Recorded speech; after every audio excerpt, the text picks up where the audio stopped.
Hey everybody, how are you today? So, we obviously, as the title suggests, have a lot to talk about. Oh, and I'm out of water. Damn it. Well, I'll be fine. It just started. Hope everybody's doing well today. It is a beautiful day out there in Maine. 71 degrees, sunny. I'm going to become a weatherman for a second. Moderate air quality.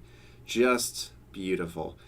And I don't know what the statistics are, but they said that, and I think most of everybody in New England is experiencing this, where the weather just seems like it waits to the weekend until the crazy rain and the dreariness just comes. And they said it was like the longest stretch in the last 70 something years where we've had this much rain consecutively during the weekends.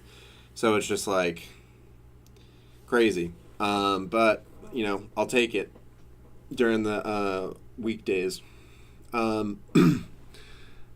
This is going to be another test for me. I was told a couple of things, obviously constructive criticism, on 15 weekends. It's been nuts. And it just, I kind of want to bring up the extended forecast. 1 second. as like a morbid curiosity. Um, let's see. Because it has been nuts out there. Let's see. Don't know why Old Orchard Beach came up, but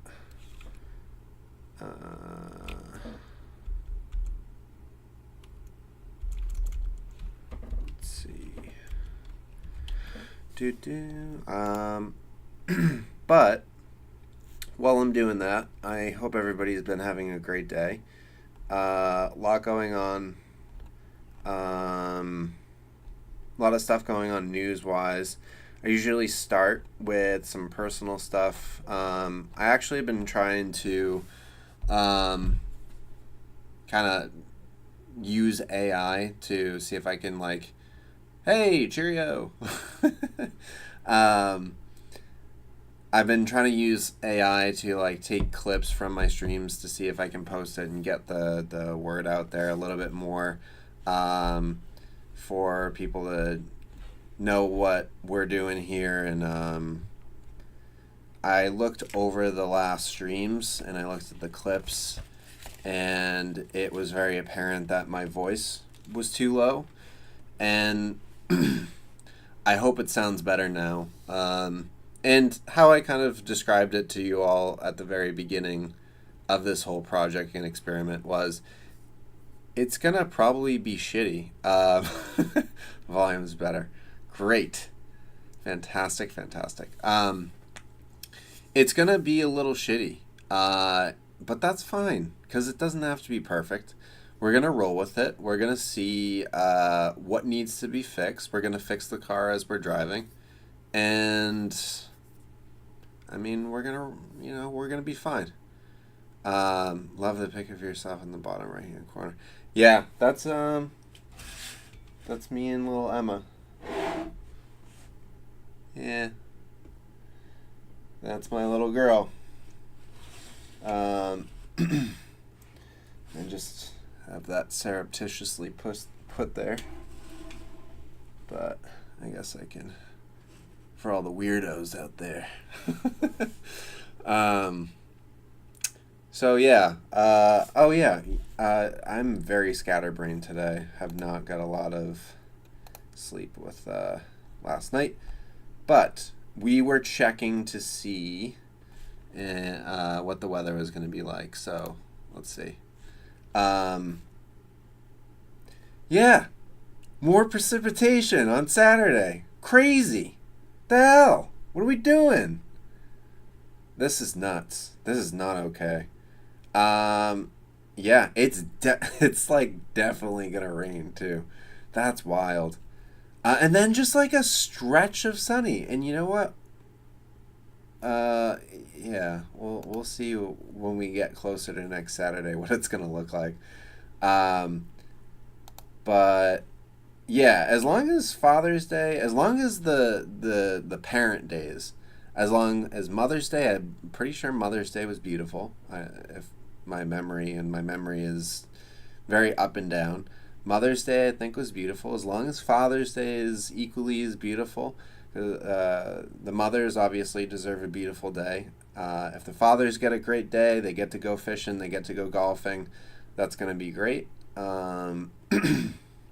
So, it's looking like a good Sunday. So that's awesome. And we have very, very big protests happening across the country. Yes, golf. So yeah, hit the driving range, hit the links. Last time I brought my kid, did a lot of walking, did one hole. They said, oh, this is too much walking, this is too hot. And it didn't go past probably 2 holes. So if you do go golfing and you do bring your kids, just rent a golf cart and have them kind of like quote unquote drive. They'll like it a lot better. And then they can go on their tablet, they can do whatever they want. And you get to go golfing. And you get to watch your kids. So that's brownie points with the missus. Or she can come too. Win, win, win. Anyway, like I was saying, big protests happening that we need to go over. That's not what I want.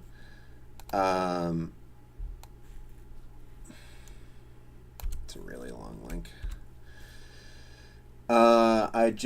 Hey, nice. I wanted to show all of you, there are going to be, and obviously we're going to use the main DSA. DSA stands for Democratic Socialists of America. And usually they have the No Kings March, which is going to be across the nation. I thought they had it. I think they might. Here. I just want everybody to have the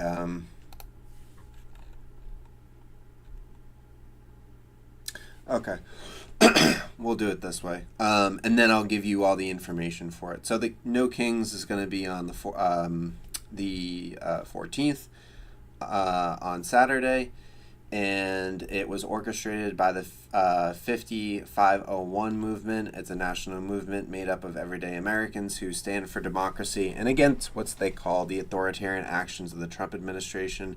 The name stands for 50 States, 50 Protests, One Movement. That's also his birthday, and they're doing a military parade. Organizers intend for the protest to counter the Army's 250th anniversary celebration, which isn't on the actual day, but, you know, of course, they're just going to line it up with his birthday. Trump has ratcheted up to include an expensive, lavish military parade. We have estimates of 600,000 to 800,000 homeless people, but I'm so glad we're showing our American might out there in the streets. It's a really, really good optic seeing tanks in the street. Really makes me feel like I'm a free citizen of this beautiful nation that we call ourselves the freest nation on the planet. But we gotta flex nuts, right? We gotta flex nuts. We gotta say, America, fuck yeah. That's what we do. So, the flag doesn't belong to President Trump. It belongs to us. The No Kings website says on June 14th, we're showing up everywhere. He isn't. You say no thrones, no crowns, no kings. Protests will happen in 2,000 locations across the country, from city blocks to small towns. What you just, you probably can just go on their website, or what you can do is you can just type in No Kings and your town, and then it should pop up with where the closest protest is to you. The ACLU just did a lovely little breakdown of your rights. You I'm gonna advocate, guys. You gotta know your rights, and I did go over it the last stream, but it's super important to know your rights when going and protesting, and as evidence of. And if you have children, if you have to work a restaurant job, if you have to, like myself, you have other obligations, you just get really stressed and overwhelmed with a lot of people, and this just isn't your jam. You want to contribute to the cause, but this isn't your jam. There's so many other ways you can contribute. And actually, a very good friend of mine just had a lovely little... I'll plug her real quick. And I repeat, you do not need to protest for your voice to be heard. This is a great that might seem like a contradictory and ridiculous for everybody that can't go. as somebody who goes to protest and is able-bodied and is healthy and will continue to go to protest, I do not want people to think that's the only way that you can help. If you're immunocompromised, if you have commitments, if you are deeply anxious about protesting, there are other things you can do. This is my favorite resource to share during times of unrest. I am exhausted, so I'm not going to walk through each of the different roles that we have here, but these are each of the roles that you can take to drive social change. I was thinking about where would a protester fall under these roles. It's a frontline responder or a disruptor. People that are willing to put themselves at the front lines, people that are willing to take a risk to make change. But not everybody can be a protester, and it's not the only role that you should take. So if you feel deep anxiety and you're like, oh my gosh, I'm not doing enough, there are so many different roles you can take. You can be a healer, you can be a storyteller, you can be a caregiver, you can be a builder. That's the one I identify the most with. A visionary, an experimenter, a weaver. I'm happy to make a different video explaining these different roles, but just a reminder, you do not need to be on the front lines to enact change, but if you are able-bodied and you are capable of doing so, I better see your ass there. You do not need to protest for your voice to be heard. So, You do not. very, very good reminder. It's stressful times. You don't need to stress yourself out even more with being like, man, I can't go, or like, I really am very stressed out against the actions that the police are taking against protesters. I don't want to get shot. I have kids. I have so much to lose, and all of it's completely understandable. So do your research.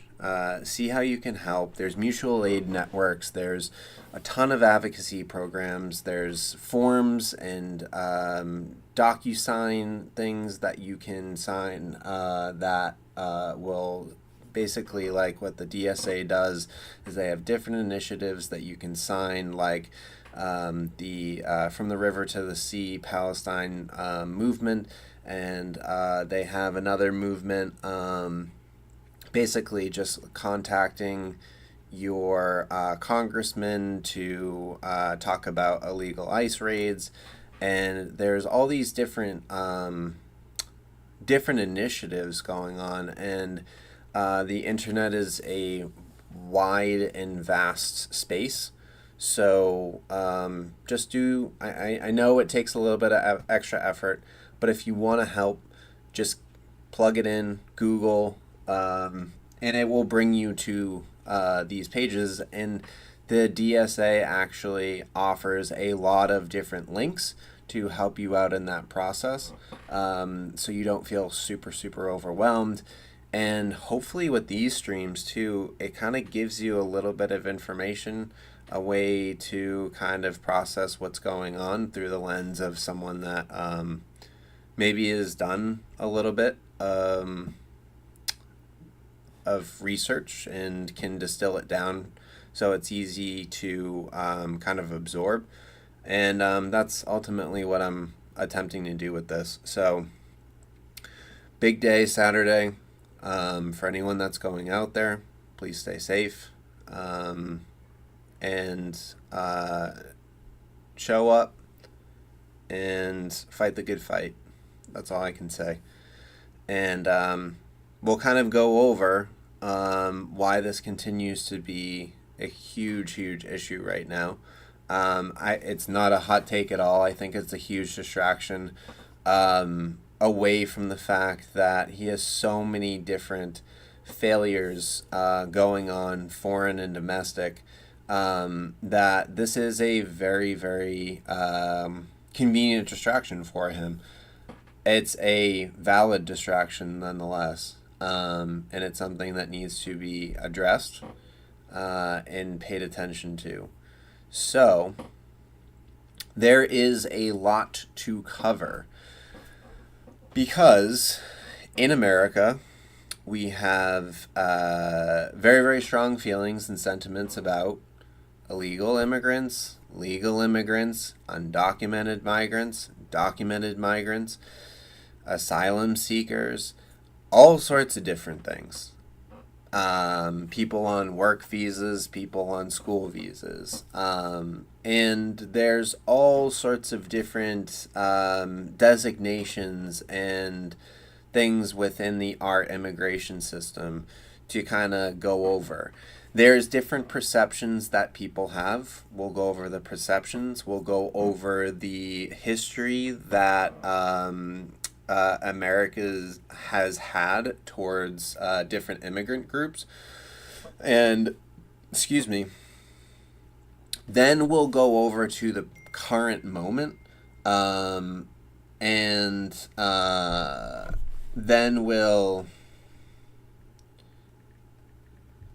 Sorry.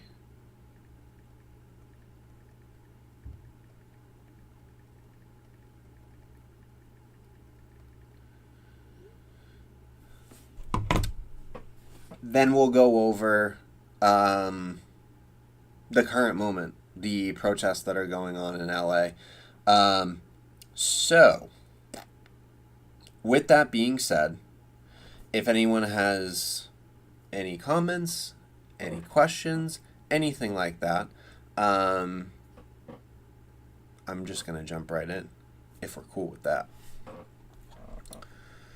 Also, I'm going to see if this light, if I can change the color of it and it doesn't make me look like that guy from the bench warmers that eats sunscreen. Let's see. I'm definitely going to have to play around with the light a little bit more, but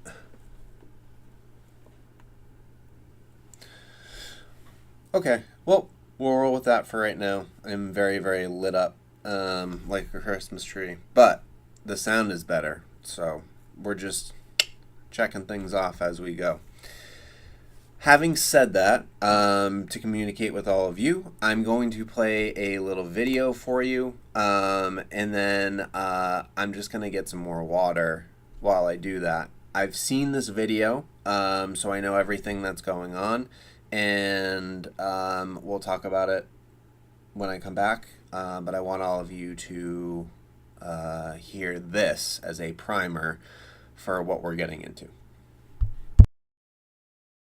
President Trump has signed several executive orders making sweeping changes to the immigration system. Immigration was one of voters' top issues in the presidential election, with many supporting President Trump's message that the current system is broken. But how did we get here? Laura Barone-Lopez takes a deep dive into the history of immigration policies and laws that have led to the complex system we have today. Since its founding days, the United States had mostly open borders, welcoming immigrants from across the world to work and build lives here. In the late 1800s, record numbers of migrants from Italy, Greece, and Central and Eastern Europe made the journey on newly invented steamships to the United States. Many, especially in America's now crowded cities, began to question the open-door policy.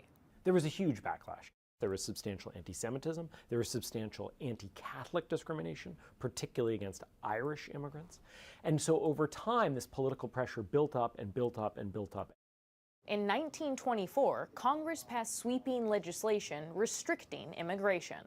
Congress nearly closes the door, and the part of the door that's open is really just open to Western Europe. Except for Western Europe, the quotas that existed for individual countries were almost laughably small. Sometimes it was this country could have 100 people a year move to this country from places like Southern Europe. The law, which favored mostly white Europeans, would dominate U.S. immigration policy until the 1960s. I think it is not a burden, but a privilege to make this really, as it was for them, a new world. Building on a promise by President John F. Kennedy and making it part of the fight for civil rights, President Lyndon B. Johnson pushed to repeal the quota system. He supported a bill that proponents said would not discriminate against people based on their country of origin, and they stressed it would prioritize skilled workers and family members of people in the U.S., but would not increase the overall number of migrants. Those promises were absolutely central to selling the bill because the advocates of the bill understood Americans didn't want a huge increase in immigration.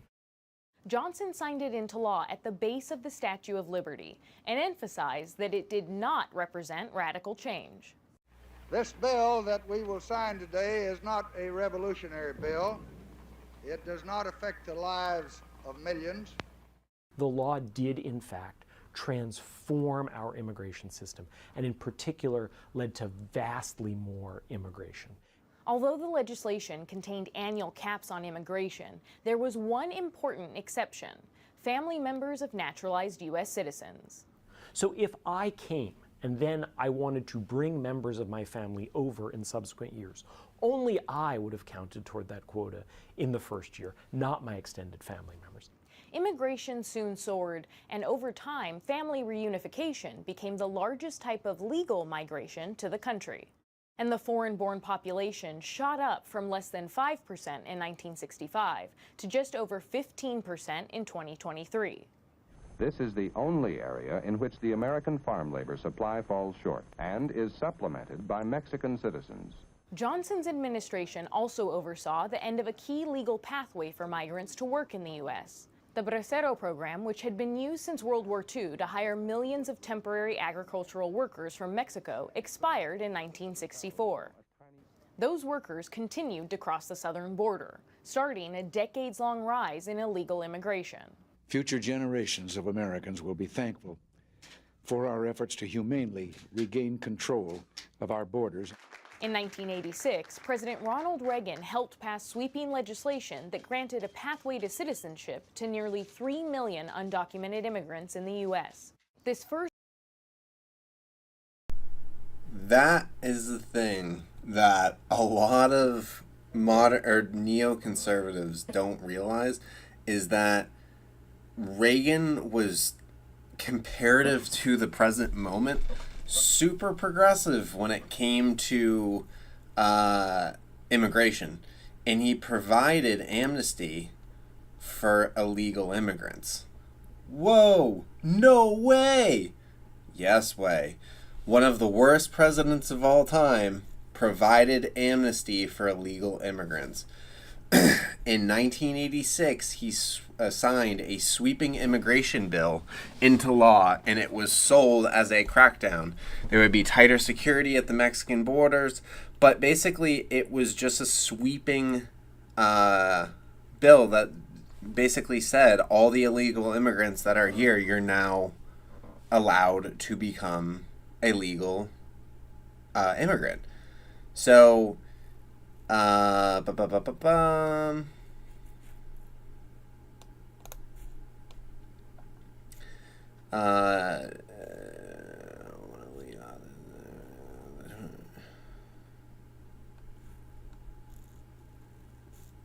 So, the law granted amnesty to nearly 3 million illegal immigrants, yet was largely considered unsuccessful because the strict sanctions on employers were stripped out of the bill for passage. Simpson said the amnesty provision actually saved the act from being a total loss. It's not perfect, but 2.9 million people came forward, and if you bring out one person out of exploited relationship, that's good enough for me. So yeah, obviously, like nowadays, conservative commentators like Glenn Beck and Rush Limbaugh often invoke the former president as a champion of the conservative agenda. Sean Hannity of Fox News even had a regular segment called "What Would Reagan Do?" Simpson, however, sees a different person in the president he called a dear friend.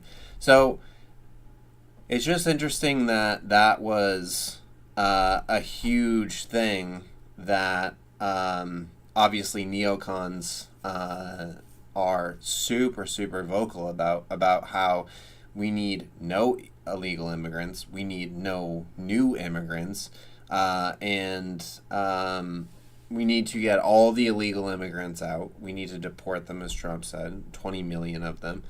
And then you have this guy providing amnesty for 3 million of them. And Trump often invokes Reagan and compares himself to Reagan a lot. So, just interesting. First modern attempt to crack down on the border failed to deliver, and illegal immigration continued to rise through the 90s. We are a nation of immigrants, but we are also a nation of laws. President Bill Clinton endorsed proposals by an independent commission to comprehensively reform the immigration system, but these went nowhere. You saw pretty quickly opposition come from at least two sources. So one was what I would describe as the corporate right, who were worried about the idea of a reduction of immigration, reducing the workforce, and potentially meaning that they might have to pay higher wages and then have lower profits.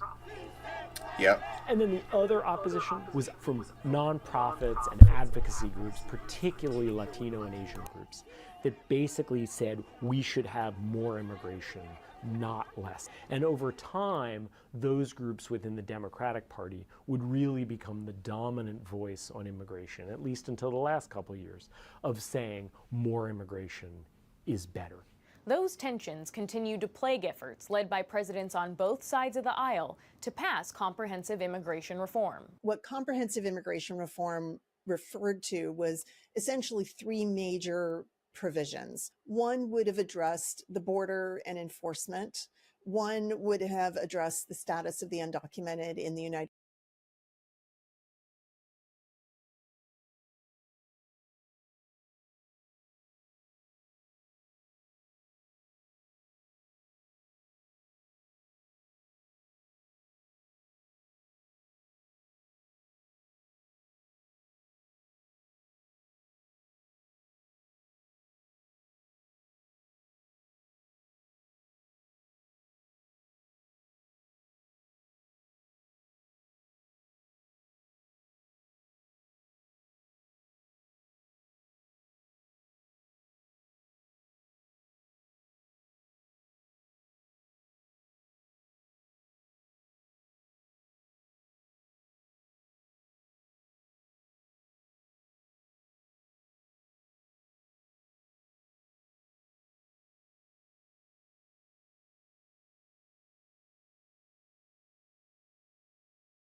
I just realized my voice was off this whole time.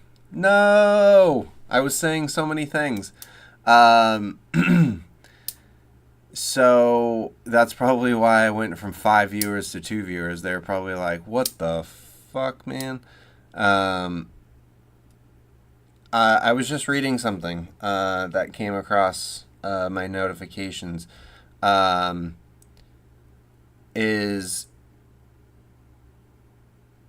Okay.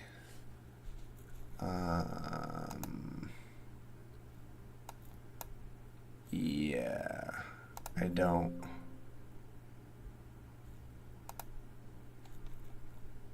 I don't. That's not a real thing, my man.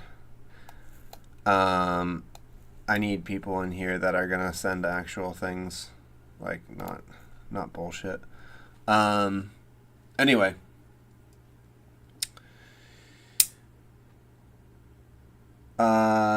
What I was talking about was explosions just rang out across Iran's capital as Israel claims it is attacking the country. Obviously very huge. It is, they were talking about it. It was leaked that they wanted to, and usually what that means is that someone tries to do it to try to, maybe in the American media will try to do it so it puts international pressure on them so they don't do it.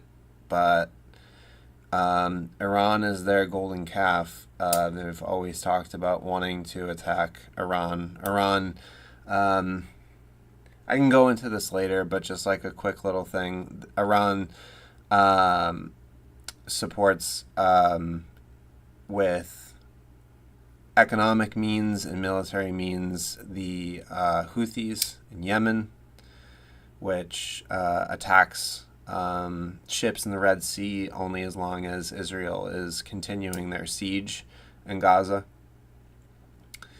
They support Hezbollah in southern Lebanon, usually in southern Lebanon, and the Ansar Allah, which is the Houthis, and they support also Hamas as well. So there, I believe, I can bring it up at some point, but back in, I think, 2003, there was a list of, I believe, 5, maybe 7 nations that Benjamin Netanyahu wanted the United States to attack or wanted permission to attack. And he's attacked every single one except for Iran. So this is very, very big. And it's going to make international news. And we can definitely talk about it. I feel like completely thrown off because then, you know, we're going back to, you know, what we're doing with the immigration stuff. But I will talk about it. Anyway, in the video, I just wanted to quickly talk about the Immigration Reform and Immigration Responsibility Act, and how it was instituted by Bill Clinton. And I actually have a little thing right here. This is by Vera. Anniversaries. This is the 25 years since the United States implemented the Illegal Immigration Reform and Immigration Responsibility Act. The consequences of these laws on people, communities, and the nation have been nothing short of devastating. So, IRA created many more categories of people who could not henceforth be subject to deportation and mandatory immigration detention. Even minor transgressions like drug possession or shoplifting placed people at risk of being exiled from their homes and separated from their families. IRA statutes helped the United States' shadowy network of detention facilities metastasize in what today is the largest immigration detention system in the world.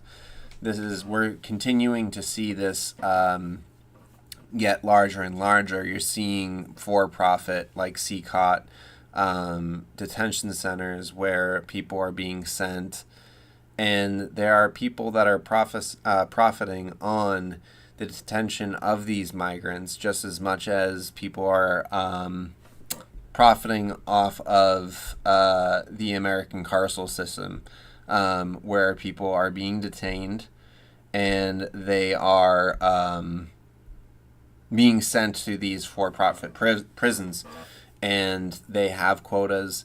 There is no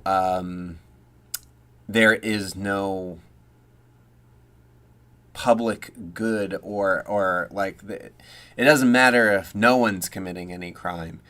There's massive amounts of lobbying to make sure that there is stricter enforcements of minor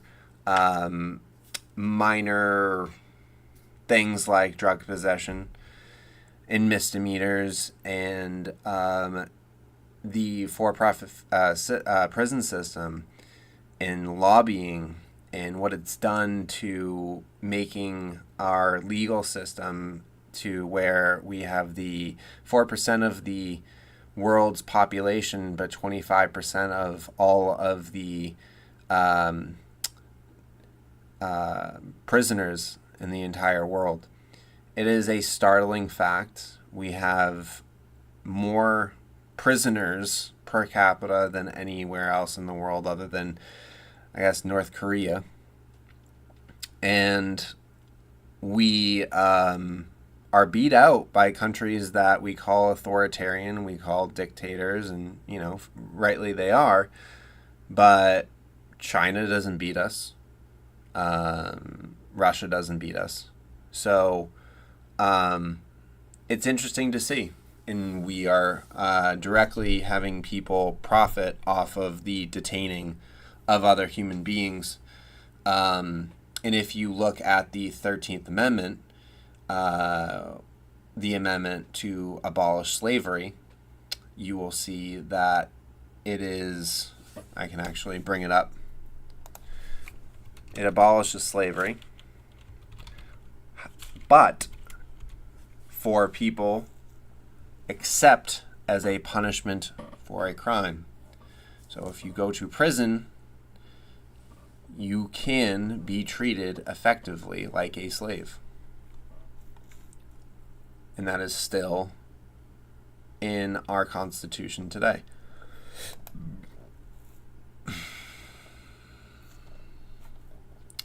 Man, yeah, so AP just reported on it, and then now Al Jazeera. Okay. Anyway, so millions of people who came to the United States seeking freedom, opportunity, and safety have been criminalized, put behind bars, and imprisoned in inhumane conditions with no guaranteed access to legal representation to protect their rights. A record high of more than 500,000 people were detained in fiscal year 2019 alone. What?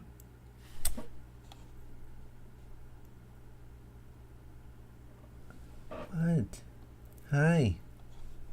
What can I help you with? Yeah, I know. And this is still happening today. You have people being sent to immigration jails that have been reported physical, verbal, sexual abuse, and dangerous poor medical care, which directly goes against all of our all of our laws. Specifically,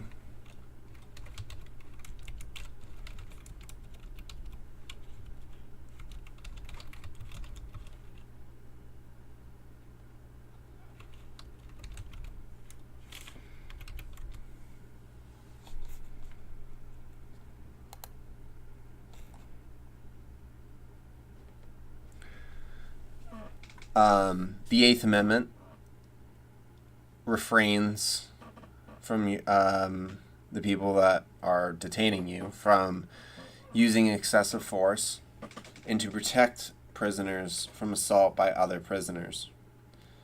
Hi. Do you want to jump up? Deco.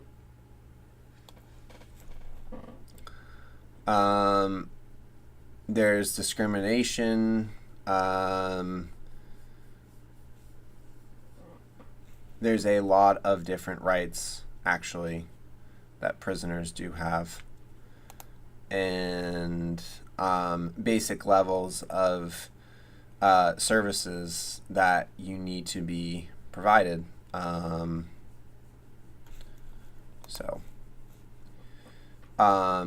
Cameroon immigrants who were held in Adams County Correctional Center in Louisiana reported being beaten and tortured with pepper spray when they refused to sign deportation papers. In 2020, whistleblower nurse Dawn Witten revealed that women detained in Irwin County Detention Center in Georgia were being given unnecessary hysterectomies without their consent. That has its own history as well, with the history, and I can go into it, and the rise of eugenics and sterilization after World War II, and that is a very, very terrible history, and people think it's gone away, but stuff like this, like the effects of it are still there. It's still there. And I'm sure I can do a whole segment on that, but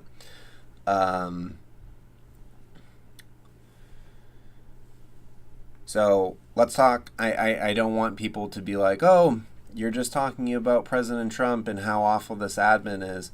He requested decrease funding for immigration detention beds in his proposed budget from 34,000 beds to 25,000. Though modest, this should be the first step in a national strategy to end detention and reverse the harms of laws like IRA.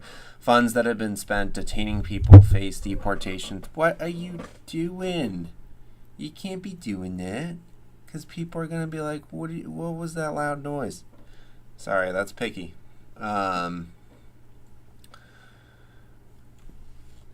So you can kind of see in this article of how immigration in the United States, specifically IRA, the Illegal Immigration Reform and Immigration Responsibility Act, has criminalized immigrants and created the situation that we're basically in today.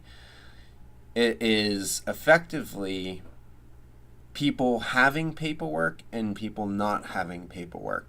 I will get into the difference of why people, like the statistics of why people are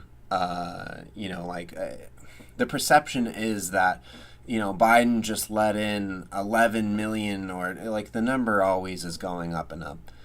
All these different immigrants, 20 million immigrants, and he let in, and that's just not true. And the number of illegal immigrants that are in this country are closer to 4, and that came in. And the vast majority of illegal immigrants, undocumented immigrants that are here today, are people that have overstayed their visas, whether that be student or whether that be work visas. And it is the difference between having paperwork and not having paperwork. And we will go through in one of these videos and talk about how I believe in the video I will go back to. This was a very, very long rant about how difficult it is for a lot of people to get the proper documentation, how it takes years and years and years and years because immigration courts are backed up, and the fact that the immigration system is very, very bureaucratically set up to disadvantage people from getting their proper documentation. And it's done like that for a reason, for a purpose. So, having said all that, get back into it. United States, and then the third This is for was essentially three major George Bush provisions. and One Barack would have Obama. addressed the border and enforcement. One would have addressed the status of the undocumented in the United States. And then the third was changes to the legal immigration system. The concept strategically was that by putting everything together, there'd be something for every stakeholder group to like. Unfortunately, it also meant that there were things that every stakeholder group could not like. Congress failed to pass bipartisan bills proposed under George W. Bush and Barack Obama. Under President Obama, deportation soared to more than 400,000 in 2013. Almost half of those people were deported under a process called expedited removal, which allows immigration officials to deport individuals without a hearing. Those individuals were actually apprehended at the border trying to enter the United States. ICE can remove those people very quickly without having to go through the immigration courts. It artificially increases. So I actually looked into this, and you might think it's a weird thing where it almost bypasses, because they're at the port of entry, it bypasses due process and things like habeas corpus, where, like, because they're not being detained, and they're just removing them in an expedited process, which is different from them being formally detained and then being brought before an immigration judge and having their proper due process, which a lot of people are having that bypassed right this second. Is the total number of ICE deportations in a way that's a little bit misleading. Unfortunately, gave President Obama this kind of name, the deporter in chief.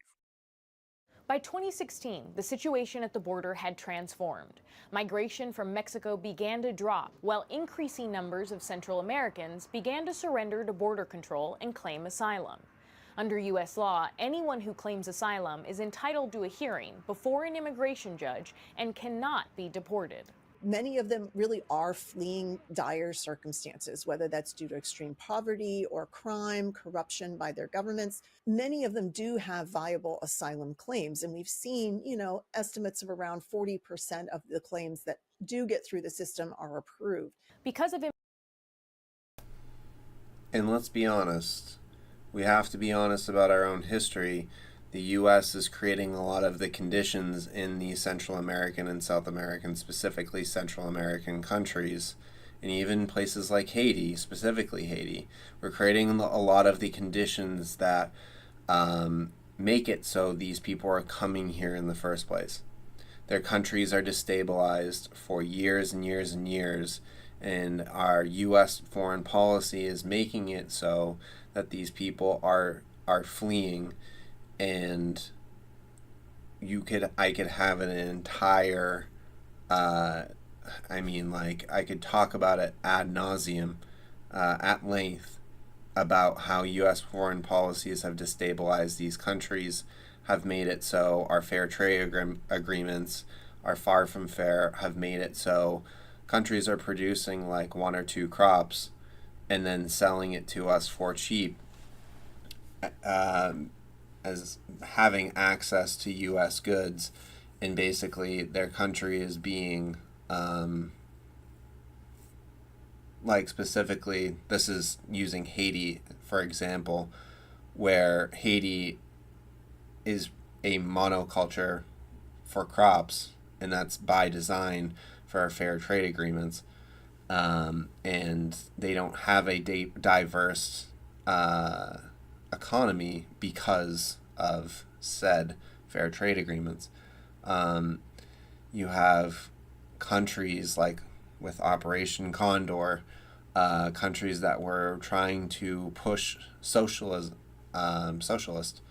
and the United States came in and overthrew their leaders violently and made it so we installed someone that was more favorable to our interests. So we have to just be honest about the dots in the through line that connect the dots to lead us to the present moment.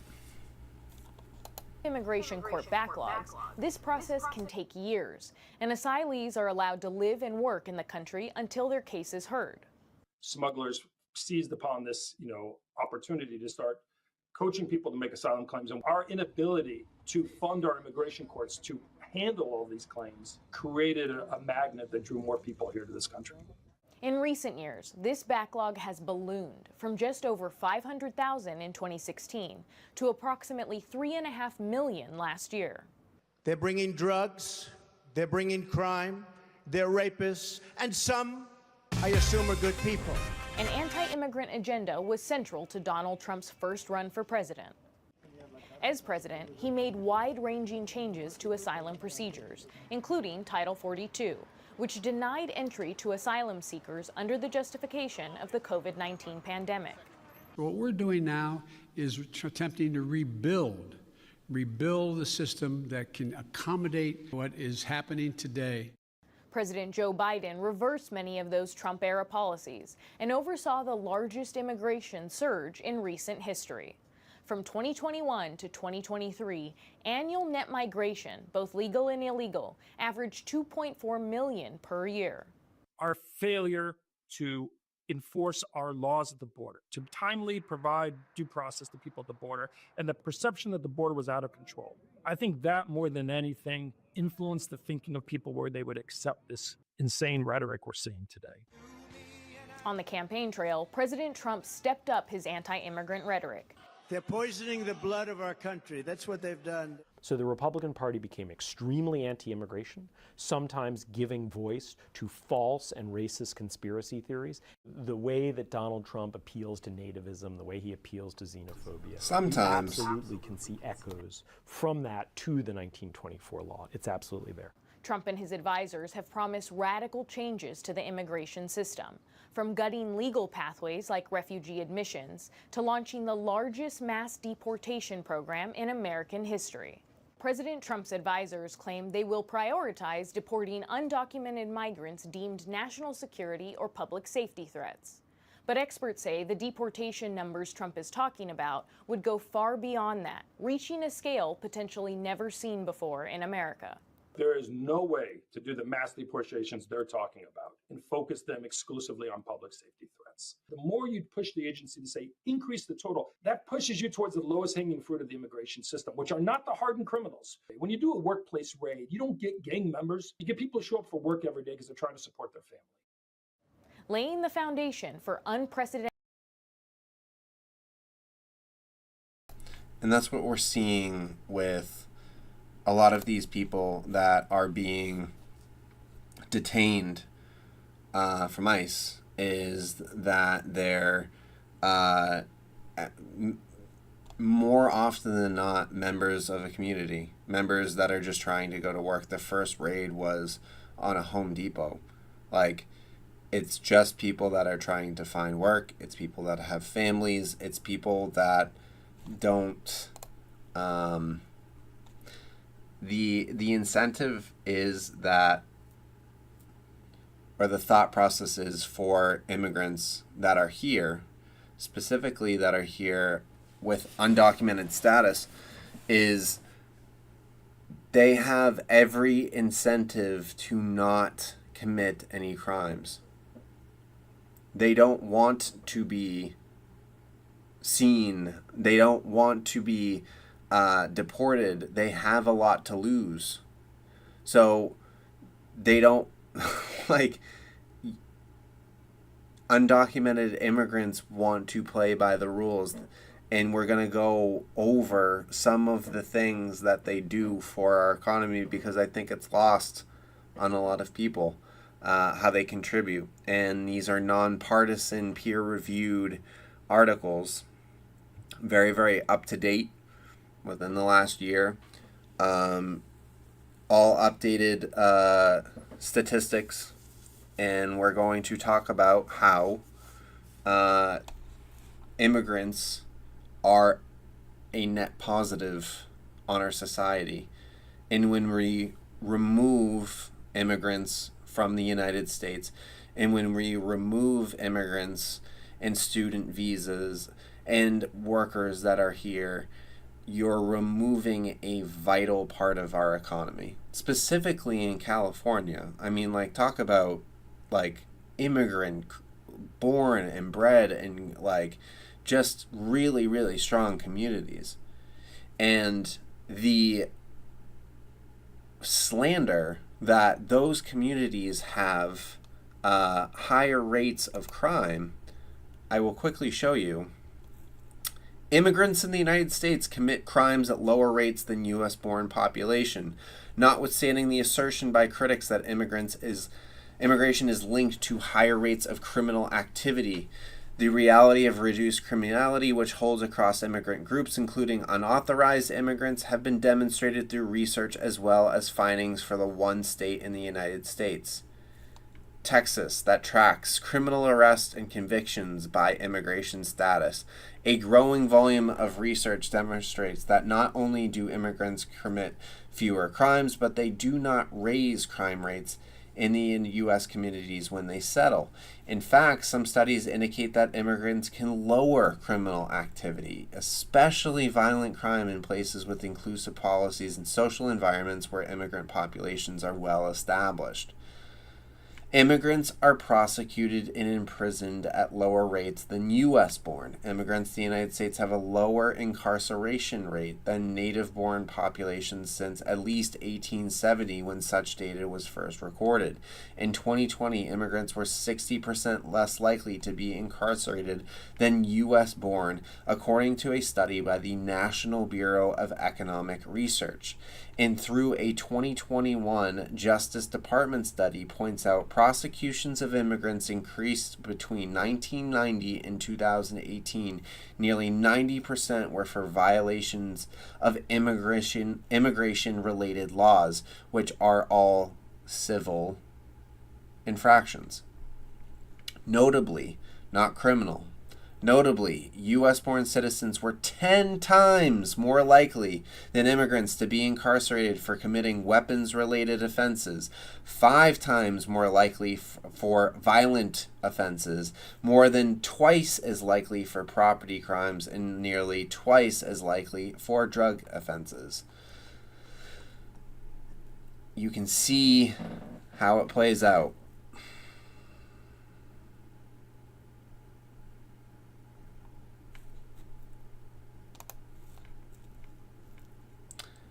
And I know probably a lot of people are like, why are you focusing just on crime? Why are you focusing on the economic benefit? You're making it seem like the only reason that they're here is to provide some economic incentive or net positive on the capitalist system, like they're human beings.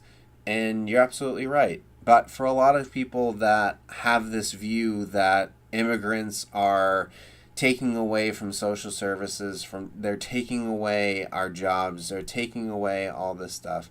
Here's some key findings from the Institute on Taxation and Economic Policy, which is a nonpartisan group. I will just show you. It's a nonprofit, nonpartisan tax policy organization, and they conduct rigorous analysis on tax and economic proposals. So, undocumented immigrants pay $96.7 billion in federal, state, and local taxes in 2022. Most of that amount, $59.4 billion, was paid to the federal government, while the remaining $37.3 billion was paid to state and local governments.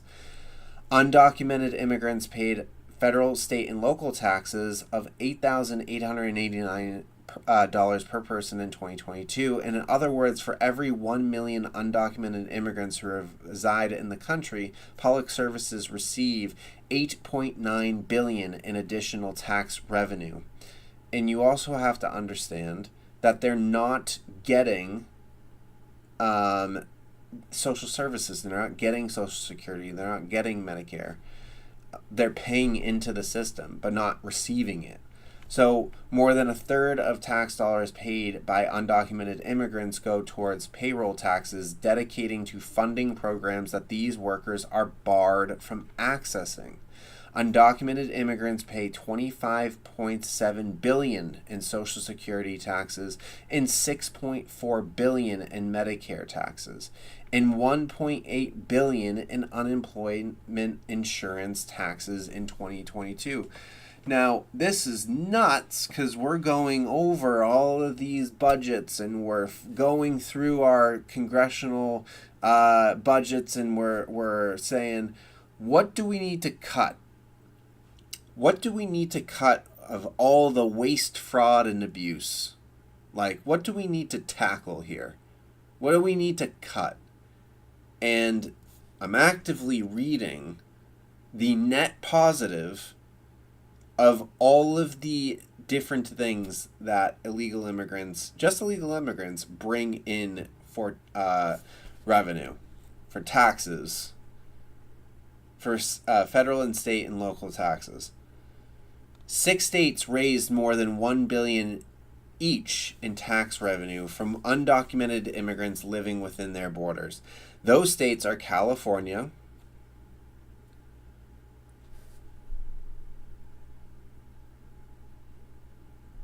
sorry, just reading the headline for Israel and Iran. Texas, New York, Florida, Illinois, and New Jersey. In a large majority of states, undocumented immigrants pay higher state and local tax rates than the top 1% of households living within their borders. Income tax payments by undocumented immigrants are affected by laws that require them to pay more than otherwise similarly situated U.S. citizens. Undocumented immigrants are often barred from receiving meaningful tax credits and sometimes do not claim refunds they are owed due to lack of awareness and concern about their immigration status or insufficient access to tax preparation assistance. These are nuanced conversations, and these are things that people don't take into consideration when forming opinions about, oh my God, illegal immigrants. They're taking so much from the system. They take and take and take. I'm actively reading how they give, and it's backed by data, not just by vibes. Providing access to work authorization for undocumented immigrants would increase their tax contributions, both because their wages would rise and because their rates of tax compliance would increase. Under a scenario where work authorization is provided to all current undocumented immigrants, their tax contributions would rise by $40.2 billion a year to $136.9 billion. Most new revenue raised in this scenario would flow to the federal government, while the remainder would flow to states and localities.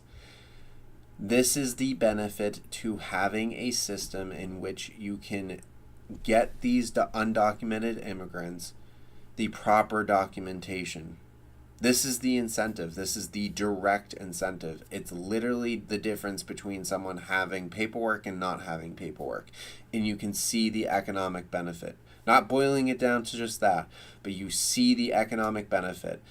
They would have their wages would rise, their tax compliance would increase, and I mean, it's a win-win-win-win. So,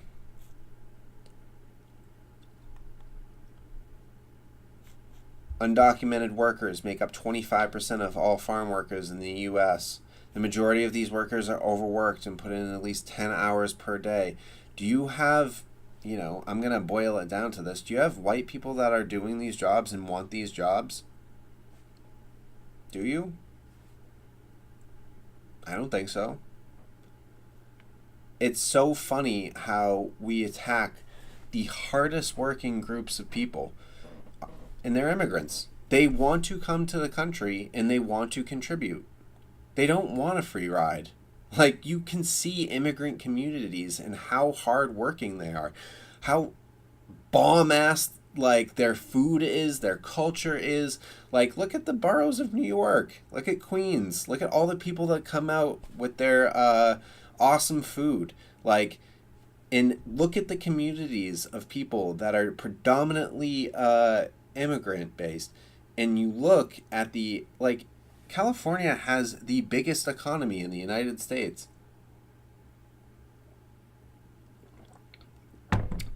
In a broken immigration system. And it's broken not because we're letting in all these people and we're deporting all these people. It's because we're not getting people through the system in a proper manner, and we're not getting these people properly documented in an expedient fashion. So people are waiting 10 years to get proper documentation. That's outrageous. And just so we are clear, these attacks on illegal immigrants have historical precedent to them.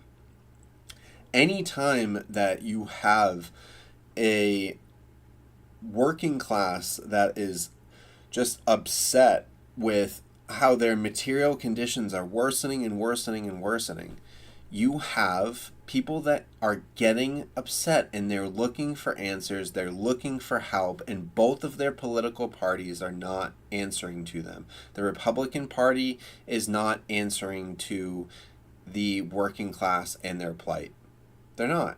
Show me a policy in how Republicans are actually addressing the material conditions of the working class. I'll wait. Send it in. I'll look at it. Are you going to quote the Trump tax cuts? Because that didn't benefit the middle class. And his new proposed tax bill, which is going to benefit people that make over $400,000 a year disproportionately. It's like, what are we talking about? But then you look, and to be fair, you look at the Democratic Party and they're not much better. So you have a whole group of people that are looking for answers, and they have a rightful amount of hatred. And what the Democratic Party, the Republican Party is doing right now is it's engaging in fascism. And I know it's a hot topic, and not the store, hot topic. I know it's a controversial thing for people to hear. They're like, oh, that was Mussolini, and that was, Hitler, and, that was Franco, and yeah. I say this to my friends, and I say this time and time and time again. History does not repeat itself. It just rhymes. You have to look at themes.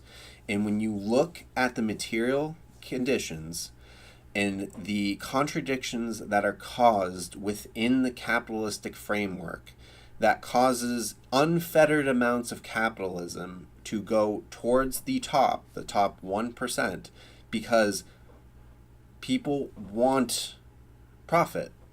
Managers and owners are going to look out for themselves, and they are going to try to siphon as much of your labor value as possible. It's in their best interest. It's in their best interest to take the profits and then reinvest it back into the company, and then to increase that profits for the stake of their shareholders and the stakeholders within the company. They need to show profits year after year after year. They need to grow and show growth. They need to grow, and they need to trim fat where it is, and sometimes that exists as labor. Sometimes, and they have everything pushing in the direction for them to try to extract as much labor value from you as possible, and to pay you the least that they can in a appropriate market rate. But there are things that companies can do to work with each other to make that market rate go down. And there is a lot of insidious things within capitalism. There's market leadership where one company will lower the prices as a signal to, or lower its cost, or lower its prices for its goods, or raise its prices for goods, depending upon what it wants to do to signal to other companies to do the same. There is things that are making it so that money is being then put into the political system to also lobby to reduce environmental workers' rights, to crush unionization, to do all of these things that are going to try to maximize profit for the owning class. And you have a group of people that are working day after day after day after day and don't have access to healthcare. And the healthcare that they have access to is shit in terms of it putting them into crippling debt, and they don't have the ability to save up to get a home. And for the first time in U.S. history, a person at 30 is worse off than their parents were at 30. And people are looking for answers. People are looking for help. And what the Republican Party is telling them is an age-old adage that it's not you, it's not the rich, it's not capitalism, it's not the failure of both parties to advocate for you, it's the immigrants. It's the immigrants stealing your job. It's this. Watch this hand over here. And it will continue to be used because it is it's a strategy that works extremely, extremely well. As you can see from this present moment, and people's civil liberties are being trampled, and we're seeing fascism incarnate. So, going back, immigrants are powering the U.S. economy. They're building, groundskeeping, maintenance. You can see the ICE raids at Home Depot and construction sites. It's absolutely out of control. And they make up 19% of maintenance workers. These laborers tend to work on low wages for 12-hour shifts. People are worried about inflation. Well, the price of everything is going to go up if you get rid of the workforce that is working for low wages. I would like to pay them more, but that is just a reality. Construction, 17% of U.S. construction workers are undocumented. 12% of workers in the occupation of food preparation and serving are undocumented. Undocumented immigrants paid billions of dollars in taxes annually. The households headed by, so this is old, by 2010, but it shows granting citizenship to undocumented immigrants would create jobs, increase tax revenue, and if undocumented immigrants acquire legal status today and citizenship in 5 years, the economy would add an average of 159,000 new jobs per year. Informally unauthorized workers would pay an additional $144 billion in federal, state, and local taxes over a 10-year period. Okay? This is another article about the illegal immigrant population, about the economic benefits.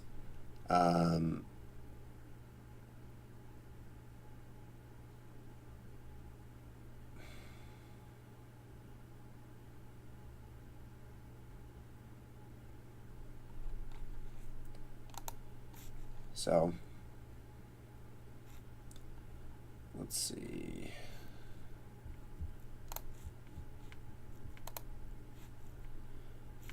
Let's go over this.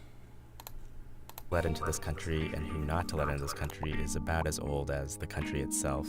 It's an issue that America has debated since the early 19th century, and we've admitted people from nearly every single country since, but it hasn't really been an even admission process. So this line represents 200,000 legal immigrants to the U.S., and we're going to stack them up to see when they came to the U.S. and where they came from. So early on, most were European, largely Irish, German, and British, and there were also Chinese and Canadian immigrants. But in 1882, the U.S. passed the Chinese Exclusion Act, which banned Chinese immigration for 10 years. That was extended and then made permanent, and it wasn't repealed for 61 years. The economic depression of the 1890s decreased European immigration and nearly stopped Canadian immigration entirely. But after the Depression, the demographics of immigrants changed, and there was a rise in Russian, Italian, Spanish, and Japanese immigrants. In 1917, the U.S. banned immigration from Asian countries entirely, except for the Philippines and Japan.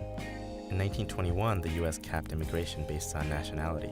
This severely limited the ability to immigrate to the U.S. for people not from the Western Hemisphere or a country with older roots in the U.S. Then the Great Depression happened. All immigration plummeted.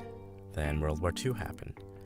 The U.S. refused to increase immigration caps for 20,000 Jewish children fleeing Nazi rule. It also stopped naturalization proceedings for Italians, Germans, and Japanese. In 1952, the U.S. stopped excluding immigrants based on race, but more stringent quotas meant most slots were still for Western Europeans.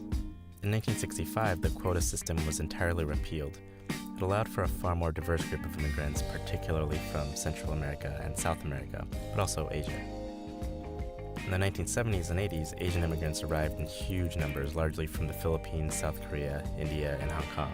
The U.S. also evacuated 130,000 people from Vietnam after the war. In the 1990s, the U.S. increased immigration caps to 700,000 annually. The country began to invest in border security to discourage unauthorized migration, but in exchange allowed nearly 1.7 million Mexican immigrants in the 1990s. Immigration to the U.S. is now more diverse than ever. But with the rise of ISIS and the Syrian refugee crisis, prominent politicians are again talking about which immigrant groups to restrict. If you want to see how people from a specific country came to the U.S., click here for the full interactive.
I can't believe I had...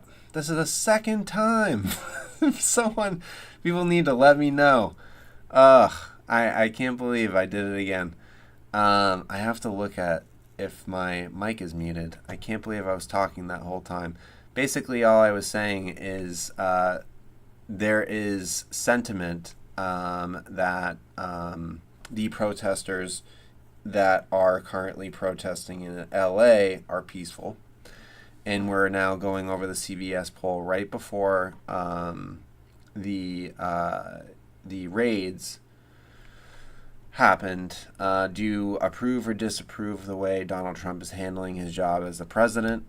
55% disapprove. This is going to go up with his continuous incursions, and I think in ICE's lack of favorability. I think what's going to happen as well is after Saturday, depending upon what happens, and a lot of things could happen after Saturday's No King protest, and him saying that he would handle any protesters with extreme prejudice or extreme aggression. We'll see. This is the man that told Mark Esper that he wanted to shoot protesters in the legs with bullets. Why can't we just do that? So, given his way, and now he is surrounded by even more sycophantic individuals, I don't know what's going to happen. But this could potentially reach a boiling point, given how many people are going to come out for these protests. So this just shows that this is right before the ICE raids. And this is just like, generally speaking, how do you feel about how things are going in America? Very badly, 33%. How would you rate the condition of the national economy today? Fairly bad, 33%. Do you think the economy is getting better, getting worse, staying about the same? Getting worse, 51%.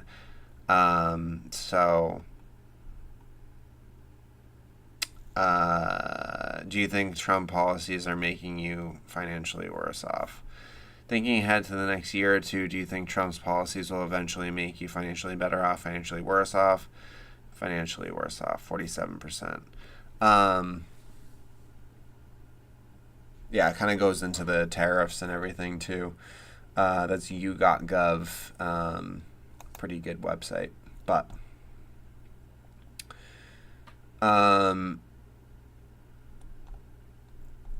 this kind of shows, this is from, I just thought this was interesting. This is from February 2010. You can see, I mean, even in 2010, we were talking about this. Same shit.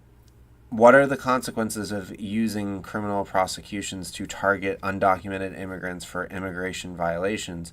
Use of federal law enforcement resources to target undocumented immigrants for criminal prosecutions may have serious consequences for public safety.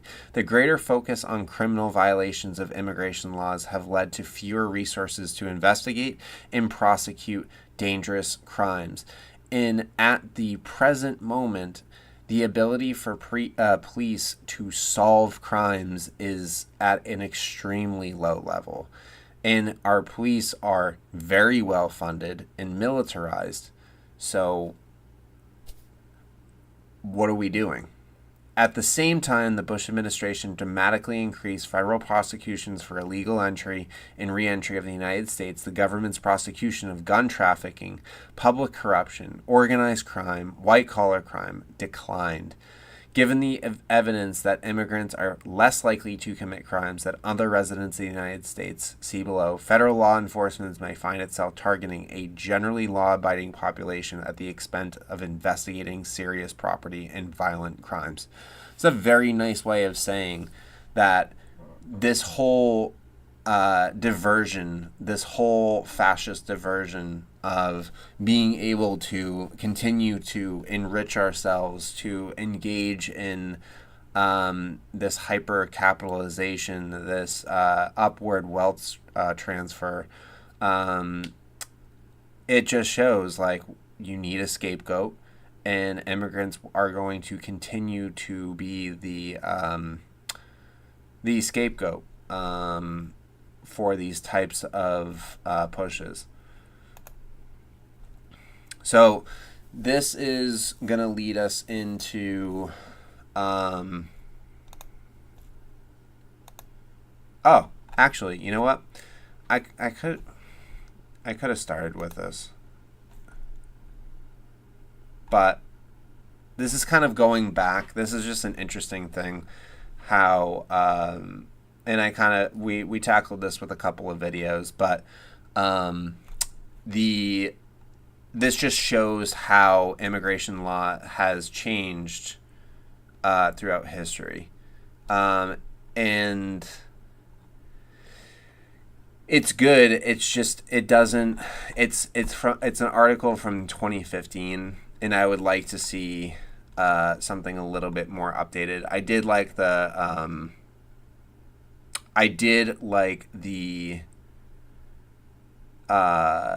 infographic kind of situation here with the U.S. Census Bureau. Definitely a good thing to kind of go over to give you a history of immigration law, how it's changed over time. But as you can see, through the Bush administration, through Obama's administration, and then now Trump, first and second admin, immigration law has changed quite a bit. Un momento, por favor.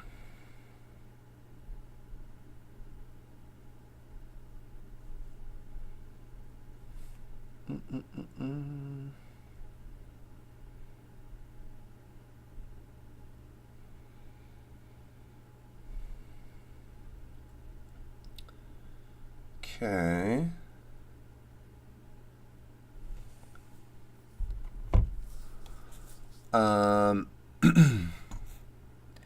Anywho, let's see.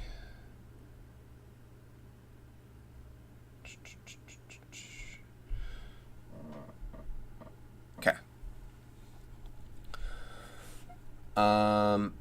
So yeah, these are an overview of types of immigration status.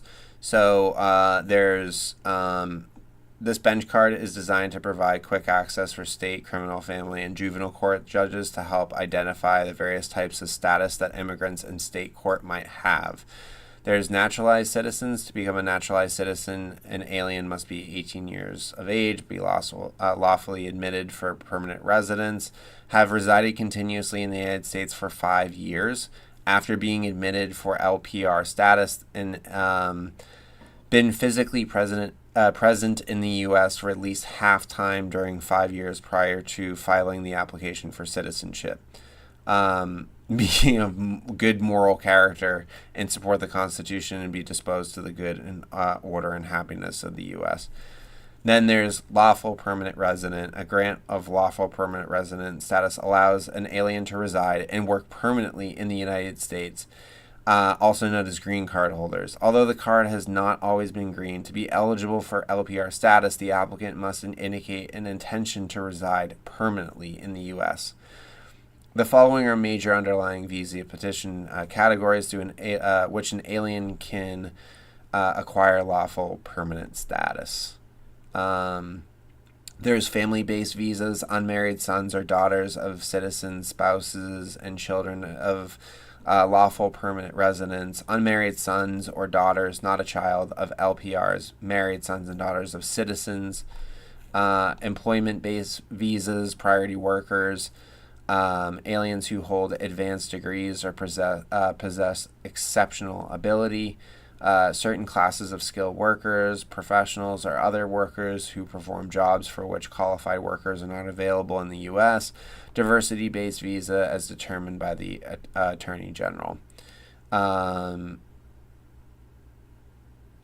then there is conditional permanent resident, failure to file a joint petition to remove the conditional status prior to the 2-year expiration period. So there's a 2-year expiration period where you have to file an extension. And then there's refugee The individual has to have a well-founded fear of persecution on the basis of race, religion, nationality, membership in a particular social group, or political opinion if returned to the home country or country of last permanent residence. The individual is not a security risk or a perpetrator of the prosecution. The individuals have not committed certain categories of crimes.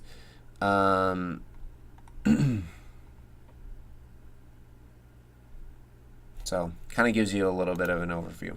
But this kind of leads us into our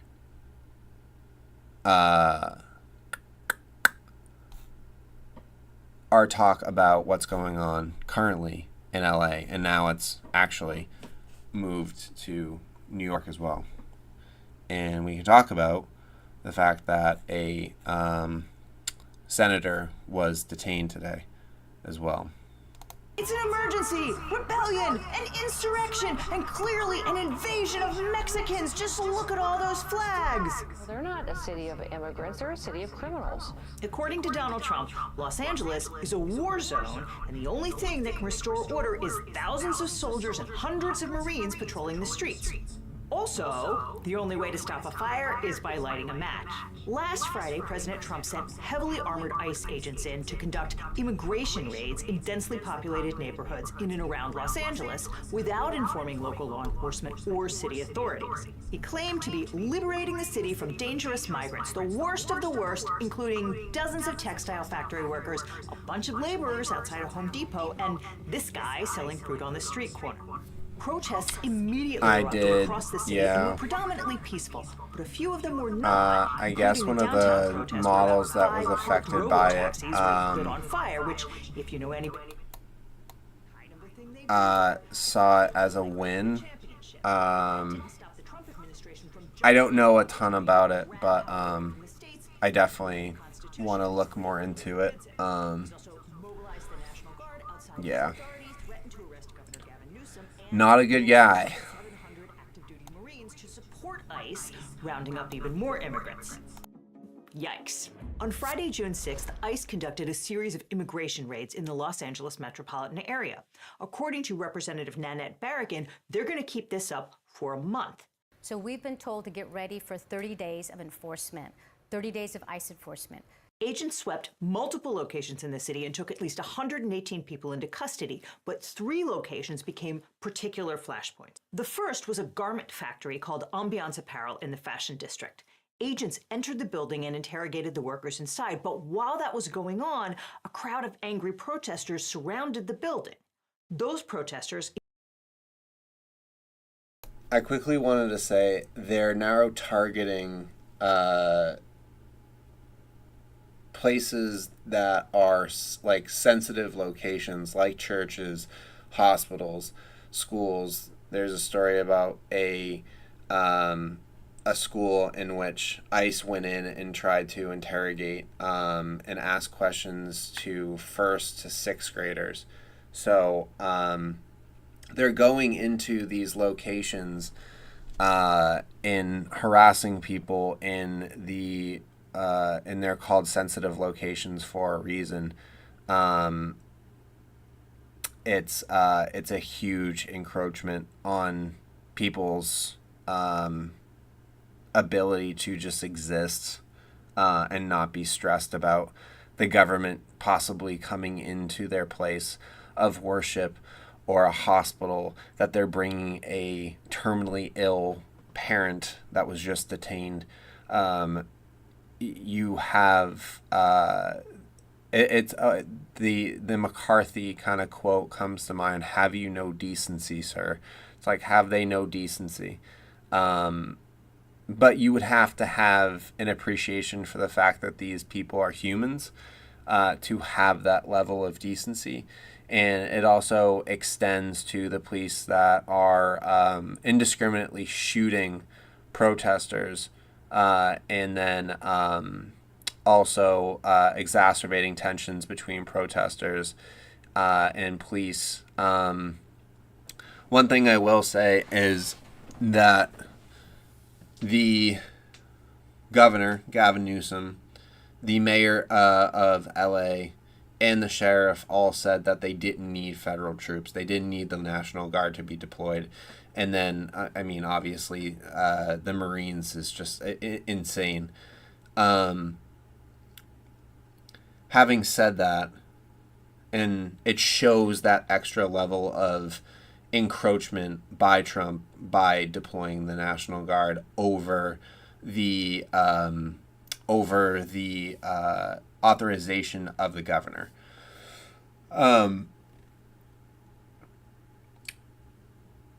There's two things to kind of cover, and I'll go back to this. Let's see.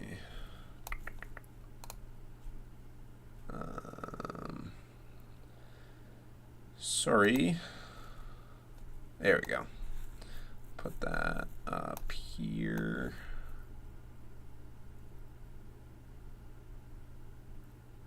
Yeah. Okay.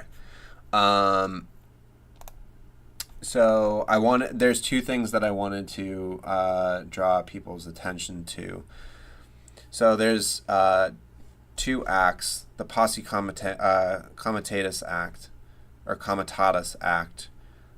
Whoever, except in cases and under circumstances expressly authorized by the Constitution or Act of Congress, willfully uses any part of the Army or the Air Force as a posse comitatus or otherwise to execute the law shall be fined under this title or imprisoned not for more than 2 years or both. In practice, this means that the members of the military who are subject to the law may not participate in civilian law enforcement unless doing so is expressly authorized by a statute or the Constitution. So, no, only federal military personnel are covered under Posse Comitatus Act, refers only to the Army and Air Force. A different statute extends the same rule to the Navy and the Marine Corps. So this is the statute I'm referencing here, and this is 10 U.S. Code 275, restriction on direct participation by military personnel. The Secretary of Defense shall prescribe such regulations as may be necessary to ensure that any activity, including the provision of any equipment or facility or the assignment of detail of any personnel under this chapter, does not include or permit direct participation by a member of the Army, Navy, Air Force, or Marine Corps in a search, seizure, arrest, or any similar activity unless participation in such activity by such member is otherwise authorized by the law.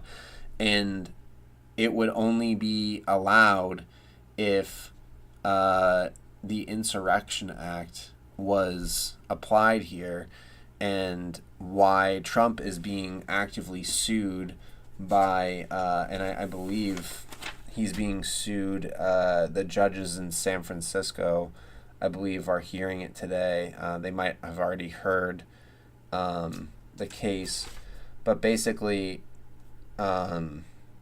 he's being sued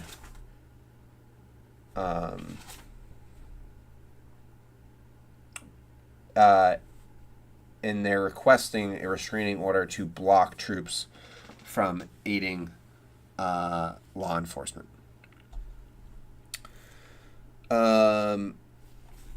So just kind of wanted to give you guys a lowdown on some constitutional acts and different things that were at play there. Included David Huerta, leader of the Service Employees International Union, better known as SEIU, one of the biggest labor unions in the country, who was arrested for impeding ICE agents. Bill Asalee, the U.S. attorney for the Northern District of California, tweeted out a photo of Huerta after he'd been slammed to the ground in the back of a cruiser with the promise to arraign him on Monday. We are not a traditional cafe. We're completely unconventional, and my Wix website really has to capture the same magic. Hi, I'm Aaron. I'm the owner of For the good old days, when the Justice Department manual's instruction to prosecutors that they should not make any statement or disclose any information that could have a substantial likelihood of materially prejudicing a case actually meant something. See also Rule 3.6 of the California Rules of Professional Conduct. But where were we? Oh, right.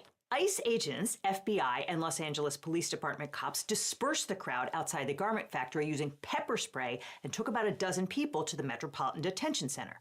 Now, members of Congress have the right to inspect federal detention facilities. It's right there in Section 527 of the Consolidated Appropriations Act of 2024. And yet, multiple California representatives were turned away when they tried to enter that facility. Meanwhile, a huge crowd of protesters assembled outside because SEIU has 750,000 members, and they were pissed about the raids, and they were really pissed about Huerta being taken into custody. Now, the vast majority of those protesters were peaceful, but some of them were not. So ICE called LAPD, and the cops came and they caused the crowd to disperse. And perhaps if ICE had said they were going to stage raids in a major metro area, or even told the police that they'd picked up Huerta, LAPD could have been on the scene sooner rather than arriving. This is breaking news. Judge blocks Trump from deploying National Guard in Los Angeles. The restraining order delivered a sharp rebuke to President Trump's effort to deploy thousands of National Guard troops on the streets of an American city, a move that has contributed to nearly a week of political rancor and protest across the country. That's breaking. Let me get some more information on that, because that's big. After things were already out of control. But ICE was not trying to work with local authorities, which is why no one knew that they would be massing forces for a raid on Saturday near the Home Depot in Paramount, a working-class Latino suburb southeast of LA. But the ICE guys stick out like a sore thumb. And so, of course, people spotted them and spread the word. An angry crowd began to form around the industrial park where the agents were massing, which is hardly surprising in a town that is 82% Hispanic and 32% immigrant. And so, before long, things got totally out of hand, with kids throwing rocks and water bottles at the caravan of ICE vehicles as it fled the town. And no one is condoning violence. But it is important to understand that these are communities where ICE is doing stuff like going into elementary schools and trying to interrogate first graders. So people are scared and they are angry. After the raids and the continued detention of Huerta, there was widespread protest across the city on Sunday and Monday. But by then, the LAPD had interposed themselves between ICE and the protesters, and they were the ones firing round after round of tear gas and pepper balls and less lethal rubber bullets, including at this Australian reporter. They literally just shot this woman for no reason. Here's the LAPD on beating a protester, which is a good reminder that the last time the National Guard was on the streets of LA was in 1992 after police brutally beat a man named Rodney King. That attack, which was caught on tape, ignited a firestorm, and when the police were acquitted by a jury of the assault, it sparked widespread rioting. In what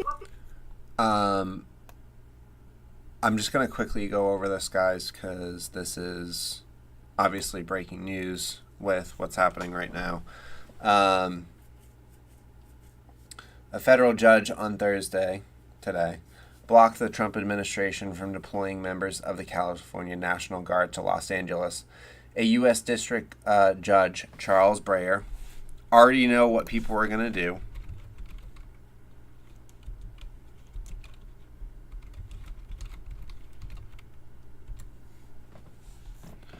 Let's see who appointed them.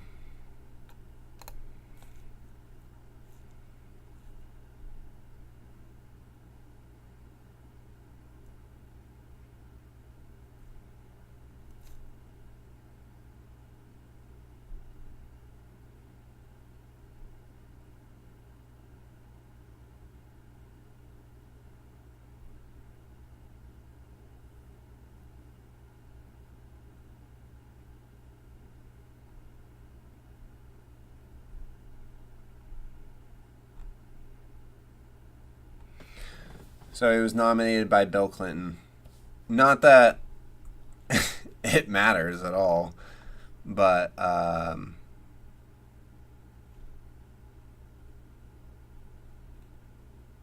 interesting.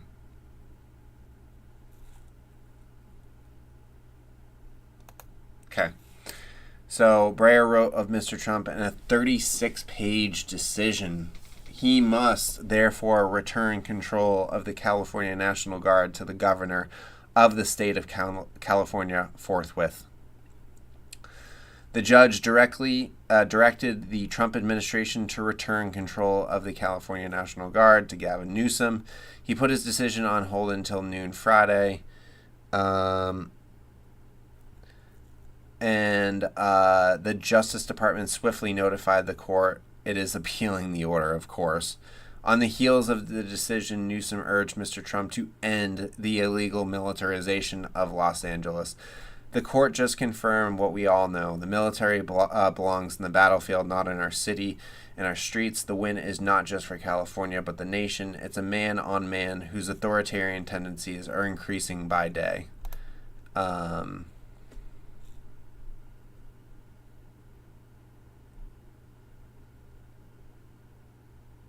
So it's a temporary restraining order against the federal use of the California National Guard, and it's likely to hold until the preliminary injunction hearing on June 20th.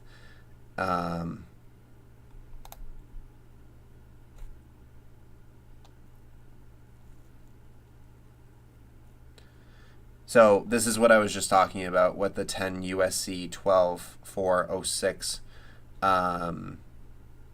about the deployment of the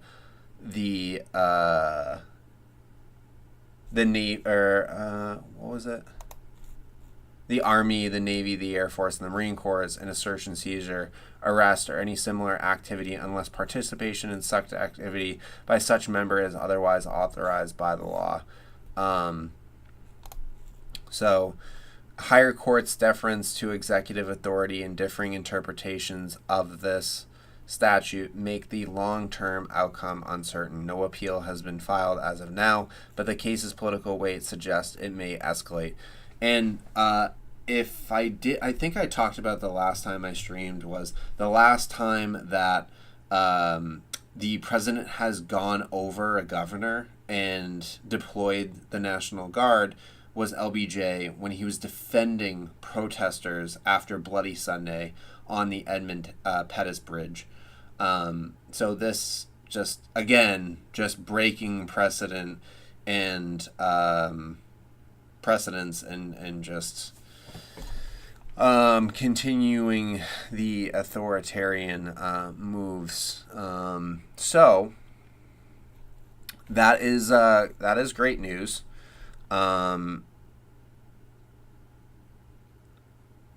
So at the early stage of the proceedings, the court must determine whether the president followed the congressionally mandated procedure for his actions. He did not. His actions were illegal, both exceeding the scope of his statutory authority and violating the 10th Amendment to the U.S. state's Constitution.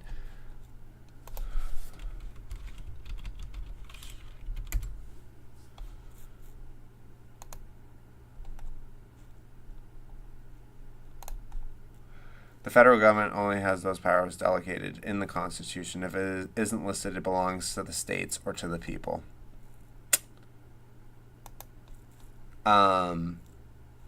He must therefore return control of the California National Guard to the governor of the state of California forthwith. Interesting stuff. Another turn of events. Became known as the Rodney King riots, looting and arson were rampant. 63 people were killed, more than 2,000 were injured, and 12,000 were arrested. The city suffered more than $1 billion in property damage, and those were 1992 dollars. But in 1992, Los Angeles authorities knew that if the verdict in the Rodney King trial came back not guilty, the city was going to be furious, and so Mayor Tom Bradley preemptively put the National Guard on standby and called them up on the same night of the verdict when the violence erupted. Local officials are pretty good at knowing what the vibe is in their own city, and they're also pretty good at predicting how things are going to go down. And in the case of Los Angeles last Friday, they knew that the LAPD was well equipped to deal with the gathering protests, even though the ICE raids were sprung on them without warning. And what they got was thousands of peaceful demonstrators in a couple of locations and a handful of Waymo robo-taxis torched because their cameras effectively provide surveillance footage for the police. The LAPD has extensive experience with crowd control in its own streets, and it restored order within hours of being called in, albeit by shooting rubber bullets at protesters and reporters indiscriminately. And with all love for Californians, they do know how to stage an actual riot, like when UCLA won the championship in 1995, or when the Lakers beat the Celtics in the NBA Finals in 2010, or last year when the Dodgers beat the Yankees in Game 5. So to paraphrase Crocodile Dundee, that's not a riot, this is a riot. Here, the vast majority of Angelenos just went about their business and there's no widespread violence or looting. Police have... I did, and, no, you're not distracting at all.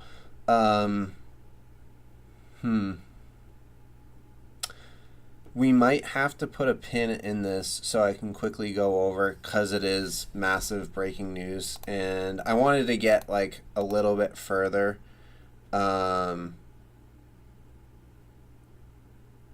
on some immigration stuff. I can save this for next time, but since we just had huge breaking news, let's cover it, and then I'm gonna jump off for the evening and try to strike some balance with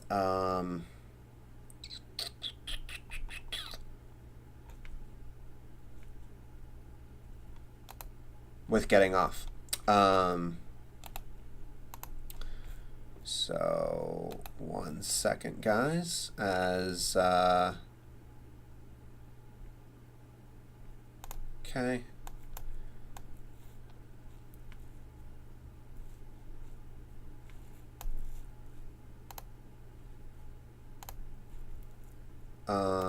I just want to get everything together here. So this is my immigration stuff.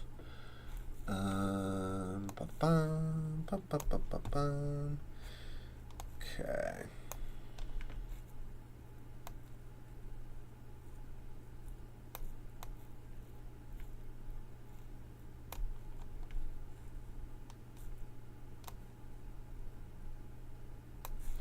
Okay, guys.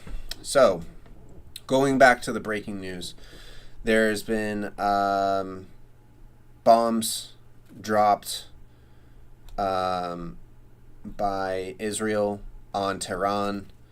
I can't show this. I did see it on the other screen. It is a person that has passed.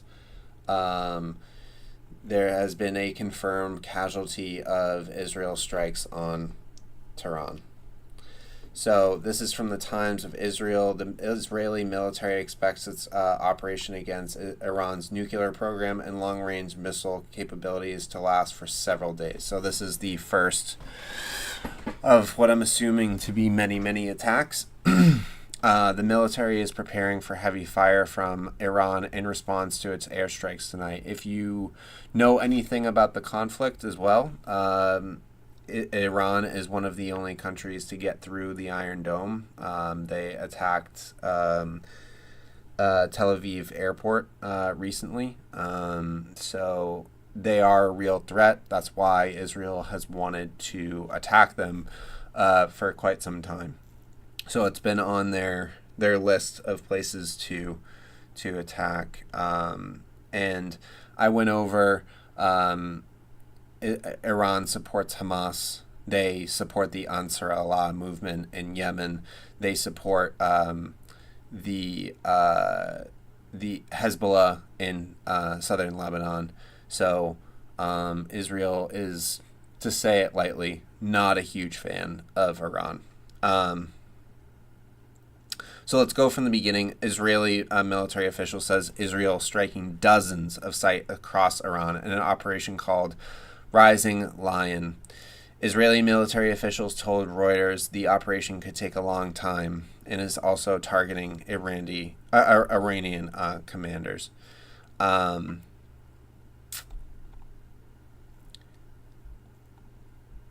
The military is preparing for heavy fire from Iran. At the end of the operation, there will be no nuclear threat.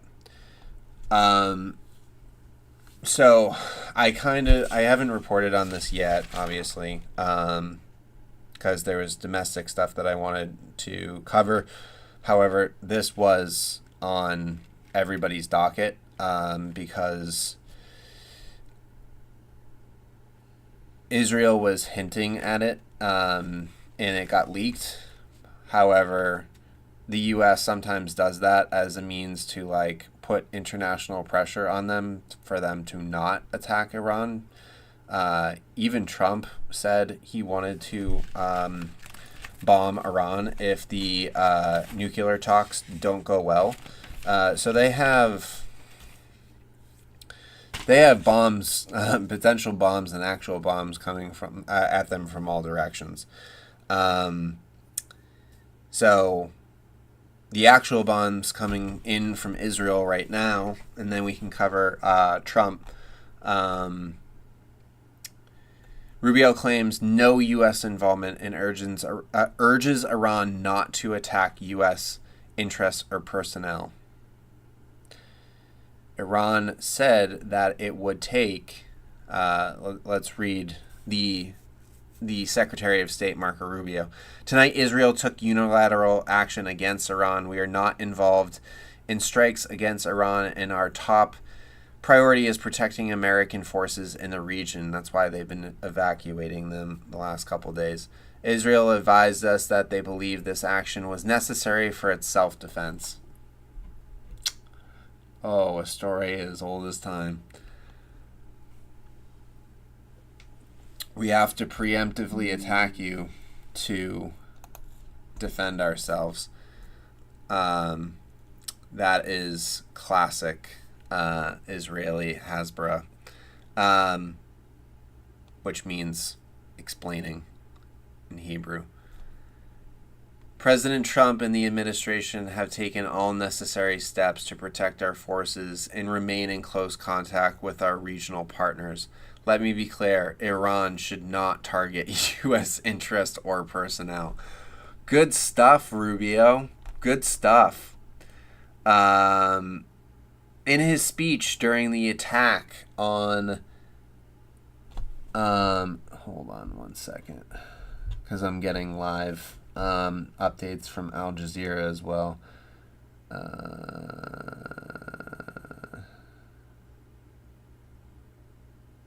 All right, so Netanyahu said it would the attacks would last as long as necessary. He thanked Trump. He is doing his utmost to convince Tehran that the U.S. was in on the attack, hoping Iran retaliates against the U.S. so the Israel can get the U.S.-Iran war it has been pushing for since the early 2000s. I'm interested. Moments ago, Israel launched Operation Rising Lion, a targeted military operation to roll back the Iranian threat to Israel's very survival. This operation will continue for as many days as it takes to remove this threat. For decades, the tyrants of Tehran have brazenly, openly called for Israel's destruction. They've backed up their genocidal rhetoric with a program to develop nuclear weapons. In recent years, Iran has produced enough highly enriched uranium for 9 atom bombs. That's not true. The IAEA just recently said, for the first time in 20 years, Iran is in breach of enriching uranium to levels which the UN watchdog governors declared Iran in breach of its non-proliferation pact. So that's not true. And because during the JCPOA, which was the Iran nuclear deal with Obama, they were basically just allowed to enrich uranium to the amount to which they could use it for energy. And if you're not familiar with it, it's like if you enrich it and it's very, very pure, you can then turn around and use it to produce an atom bomb. But if you enrich it to low levels, then you can use it for energy production and nuclear power. And that was basically what the JCPOA stated, is that as long as you keep enriching uranium at really, really, really low levels, we will lift the economic sanctions that have crippled your economy. And then Trump came in and got rid of that and imposed sanctions in 2018. So it's just providing a little backstory in this whole debacle. 9.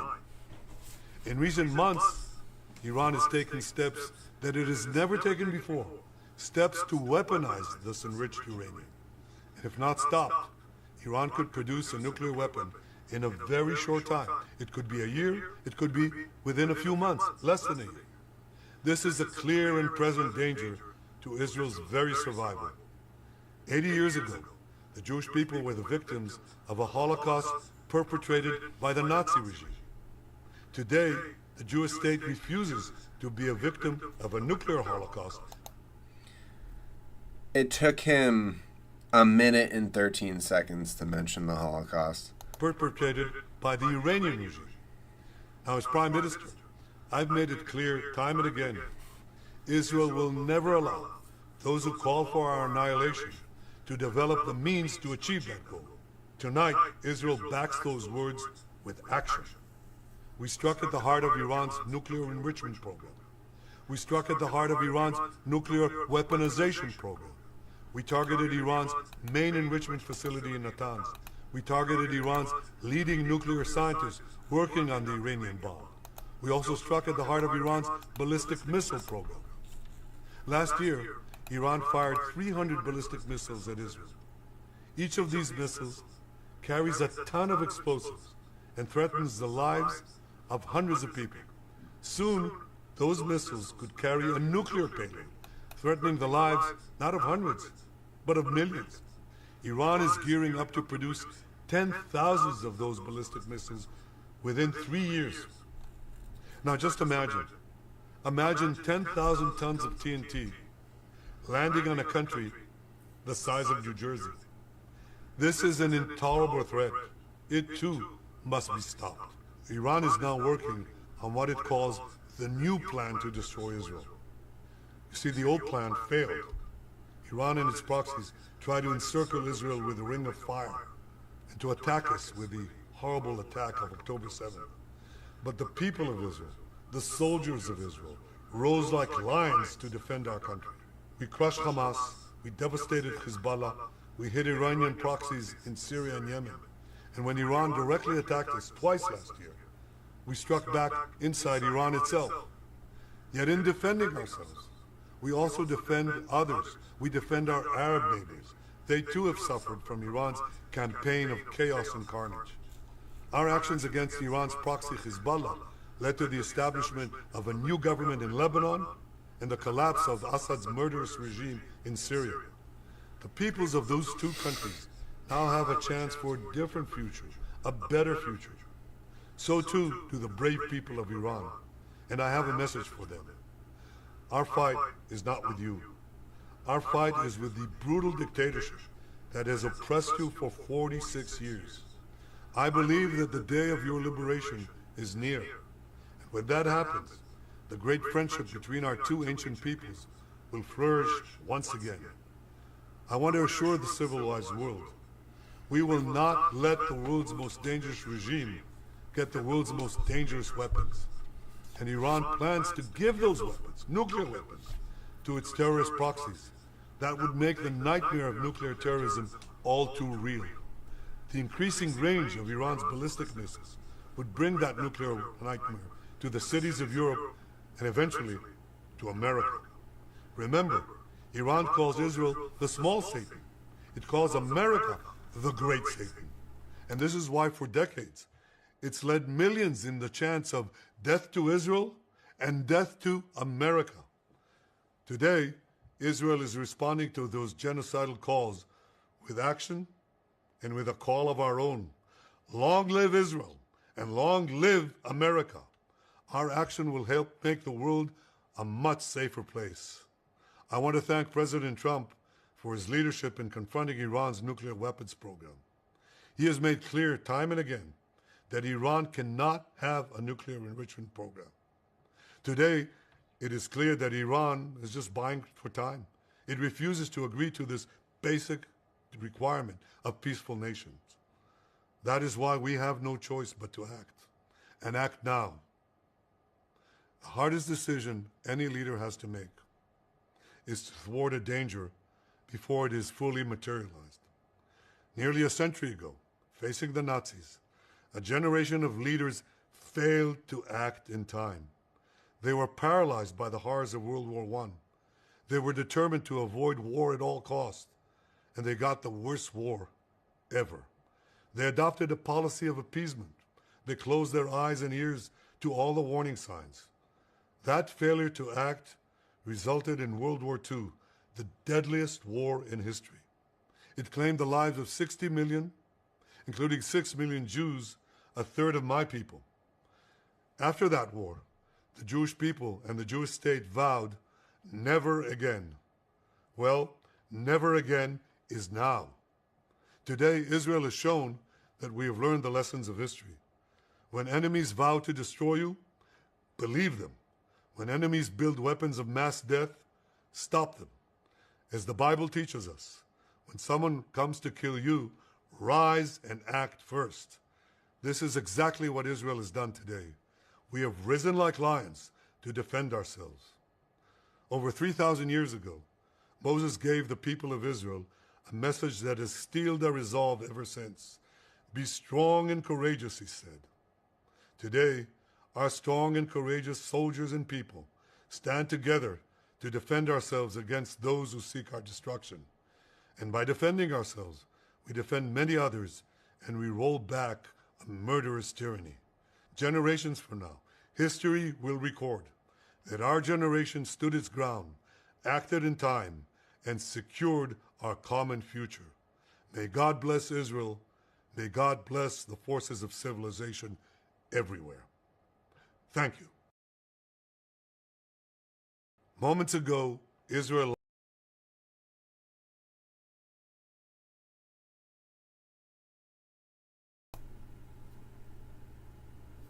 Always a pleasure listening to Mr.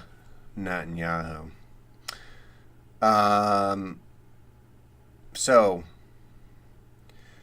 let's go over the claims and things he said.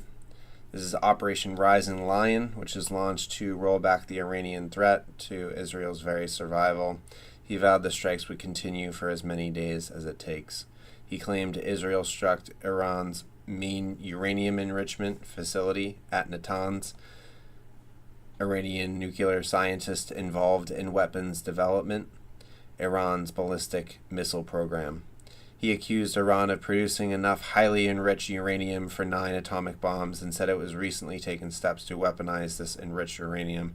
If stopped, he could produce nuclear weapons in a very short time. It could be a year, it could be within a few months.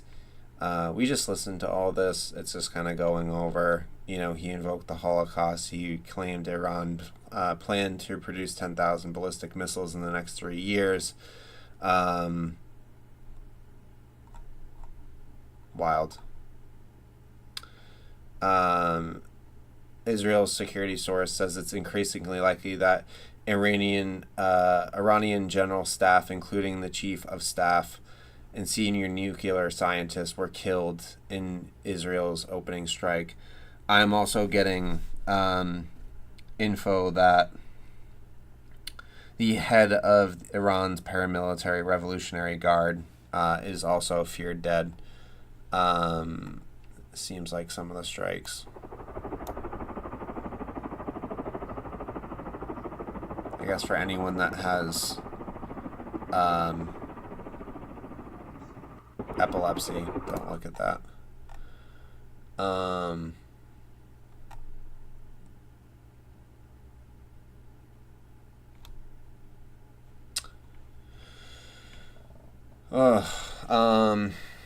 It's also worth noting that one, U.S. and Iran were about to have their sixth round of talks. The UN declared that Iran was in breach of its non-proliferation treaty. However, Israel also said that Iran was violating its non-proliferation treaty. Iran is a signatory of this treaty. Israel is not. So the U.S. is preparing partial evacuation of Bahrain, Kuwait, the UAE, of U.S. forces. There are closings of Iraq airspace and also suspending air traffic. And then Israel's airport, said Ben Gurion International Airport, has been closed until further notice. They're probably expecting retaliatory attacks. So anything that's in the sky is a target. So it's no surprise as to why any of those are going down. And just to provide a little bit more context, Steve Witkoff had a deal, obviously, with Hamas. And he basically ensured that if they released Imam Alexander, the hostage, then there would be a flow of aid that comes into Gaza. And as you see and continue to see with the Gaza Humanitarian Fund, that it's basically a target for Israel to indiscriminately kill Gazan citizens, Palestinians, that are trying to get desperate aid. And also, this is making it so Iran is not trusting ultimately of the U.S.'s position and trusting in Steve Witkoff. So it doesn't hold a lot of weight if we don't follow behind our promises, and if we continue to be a bad actor in these talks. So oil prices, because of this, rose yesterday by 4%. Crude oil prices is probably going to rise even higher after these attacks.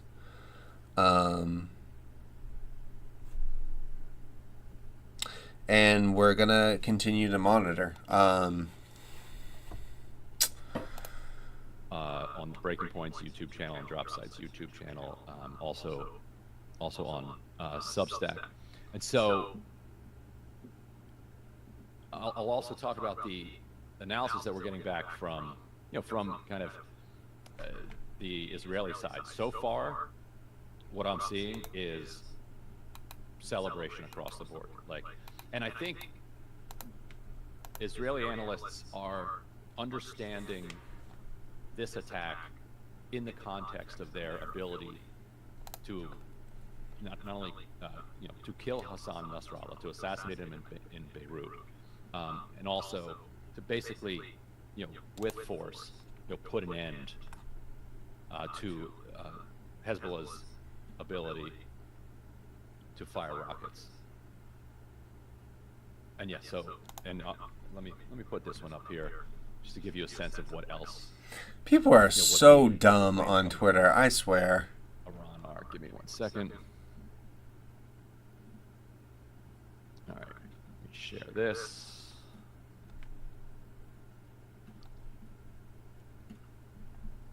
So this is Amit Siegel, close to Netanyahu and the government there, saying, quote, the likelihood is increasing that the Iranian general staff, including the Iranian chief of staff and senior nuclear scientists, were eliminated in the opening strike. So, the Israelis are quite confident that they have, through their kind of intelligence penetration of the Iranian government, been able to deal a blow, across the board here in a way that will. It seems leave like them their relatively the chief of protected staff, from Hossein Salami, and the nuclear scientists are all So a lot of have people all been killed.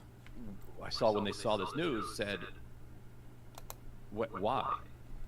Why is Israel doing this? We have negotiations taking place. It's supposed to be on Sunday. There's an agreement six weeks ago or so. It looked like the two sides, Iran and the U.S., had effectively reached the contours of an agreement that Iran would be able to continue with a civilian nuclear enrichment program. There would be very strict monitoring. There would be a lifting of some sanctions. And then there would be this regional kind of civilian nuclear enrichment consortium that would include the UAE, perhaps, and Gulf countries, and Iran would be part of that and would be gradually reintegrated kind of into a region where they have been, at odds with the UAE, Qatar, in particular Saudi Arabia, and they would agree then to destroy a lot of their, their ability to, break out into weaponized enrichment. And so it seemed like that was. Leave it to Lindsay to the two sides comment something that's completely inappropriate. Along those lines. You then had Netanyahu come out and say that civilian nuclear enrichment was a red line for him. Any enrichment was a red line. You then had Trump come out and say that any enrichment was a red line for the United States. This was 4 or 5 hours after Steve Witkoff, the envoy who was handling these negotiations, had sent a proposal to Iran that allowed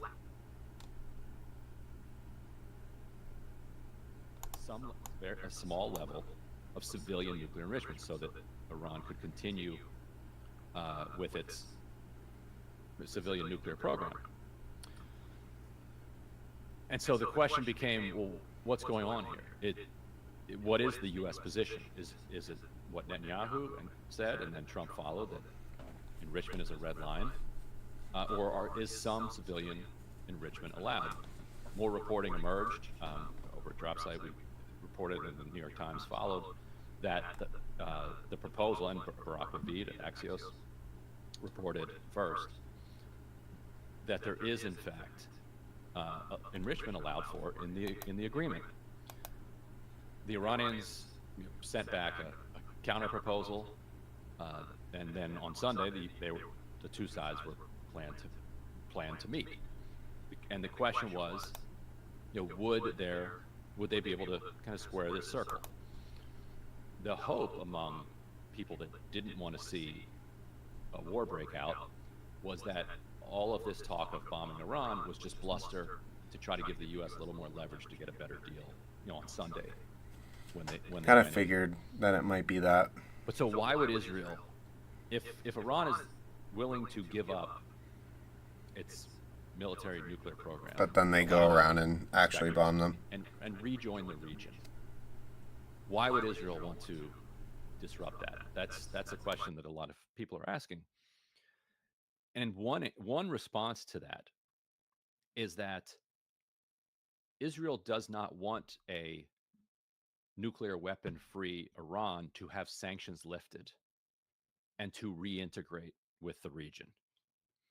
That is a negative outcome as far as Israel is concerned, because they believe that Iran is implacably hostile to them, and that Iran reintegrating with the region might put them off balance again, and it might disrupt potential efforts at normalization with Saudi Arabia and some others. And so from Israel's perspective, it appears that they're willing to risk Iran attempting to break out towards a nuclear weapon, because that is, whether they're going to be able to accomplish it or not, like, all of the reporting was that if Israel did this, Iran would then move to try to make a nuclear weapon. So Israel has calculated that it would rather risk having in a nuclear Iran that continues to live under sanctions and that is not reintegrated into the region, and whose economy that cannot recover. Because you lift sanctions on Iran, they're a highly educated population with a country with an enormous amount going for it. It could see consistent GDP growth year over year for a very long time, which develops its kind of soft power in the region as well. Israel clearly does not want to see that happen. And so a much weakened, smashed Iran with the potential for a nuclear weapon is the bet that Israel is going for, rather than a reintegrated Iran that agrees to allow in inspectors and agrees to forego its nuclear program.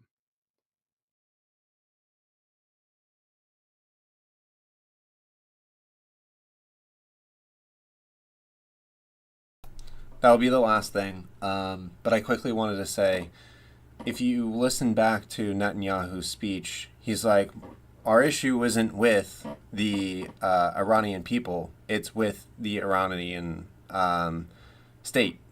And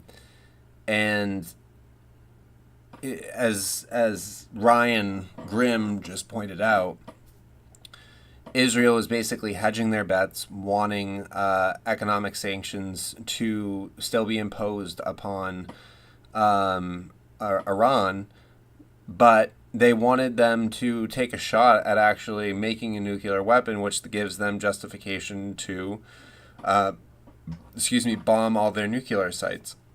So if Israel actually cared about the Iranian people, then it would want a healthy Iran. It would want an Iran that wasn't under the thumb of economic sanctions. It would want an Iran that had its GDP, as Ryan stated, increase year after year. It would want an Iran to submit to inspectors coming through and seeing if what the levels are that they're enriching their uranium at.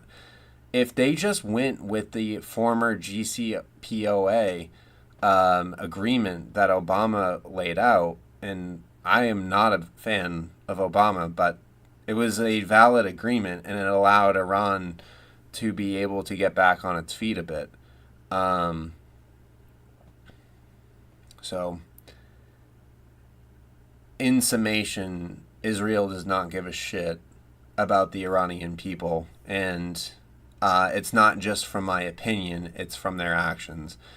They're bombing civilians, they're bombing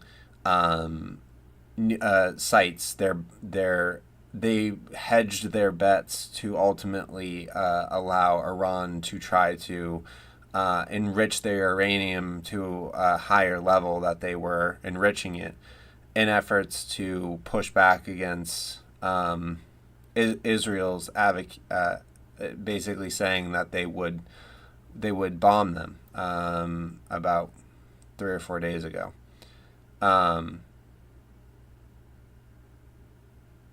It's going to continue to develop. Iran's going to fire back, most likely.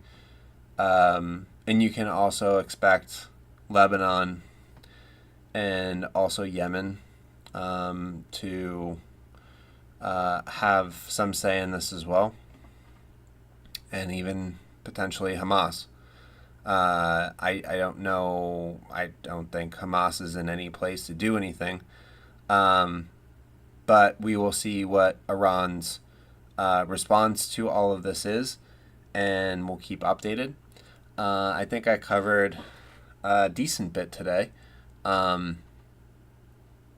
If you like what I do, feel free to follow. Feel free to send it to your friends. And again, as I reiterate every time that I stream, I'm just trying to build and build and build a community where I don't have like-minded people, but I have a community of people that are keeping me to account, that also are curious about world events and talking about deep subjects, and hopefully building a really healthy community in which we're creating dialogue for some difficult topics. And that's my aim with all this. So if you enjoyed it, please follow to either my Twitch or YouTube, send it to a buddy, and then I'll catch you again in probably a couple days. Maybe I'll get on for Father's Day. We'll see if I can squeeze in some time for a Father's Day stream.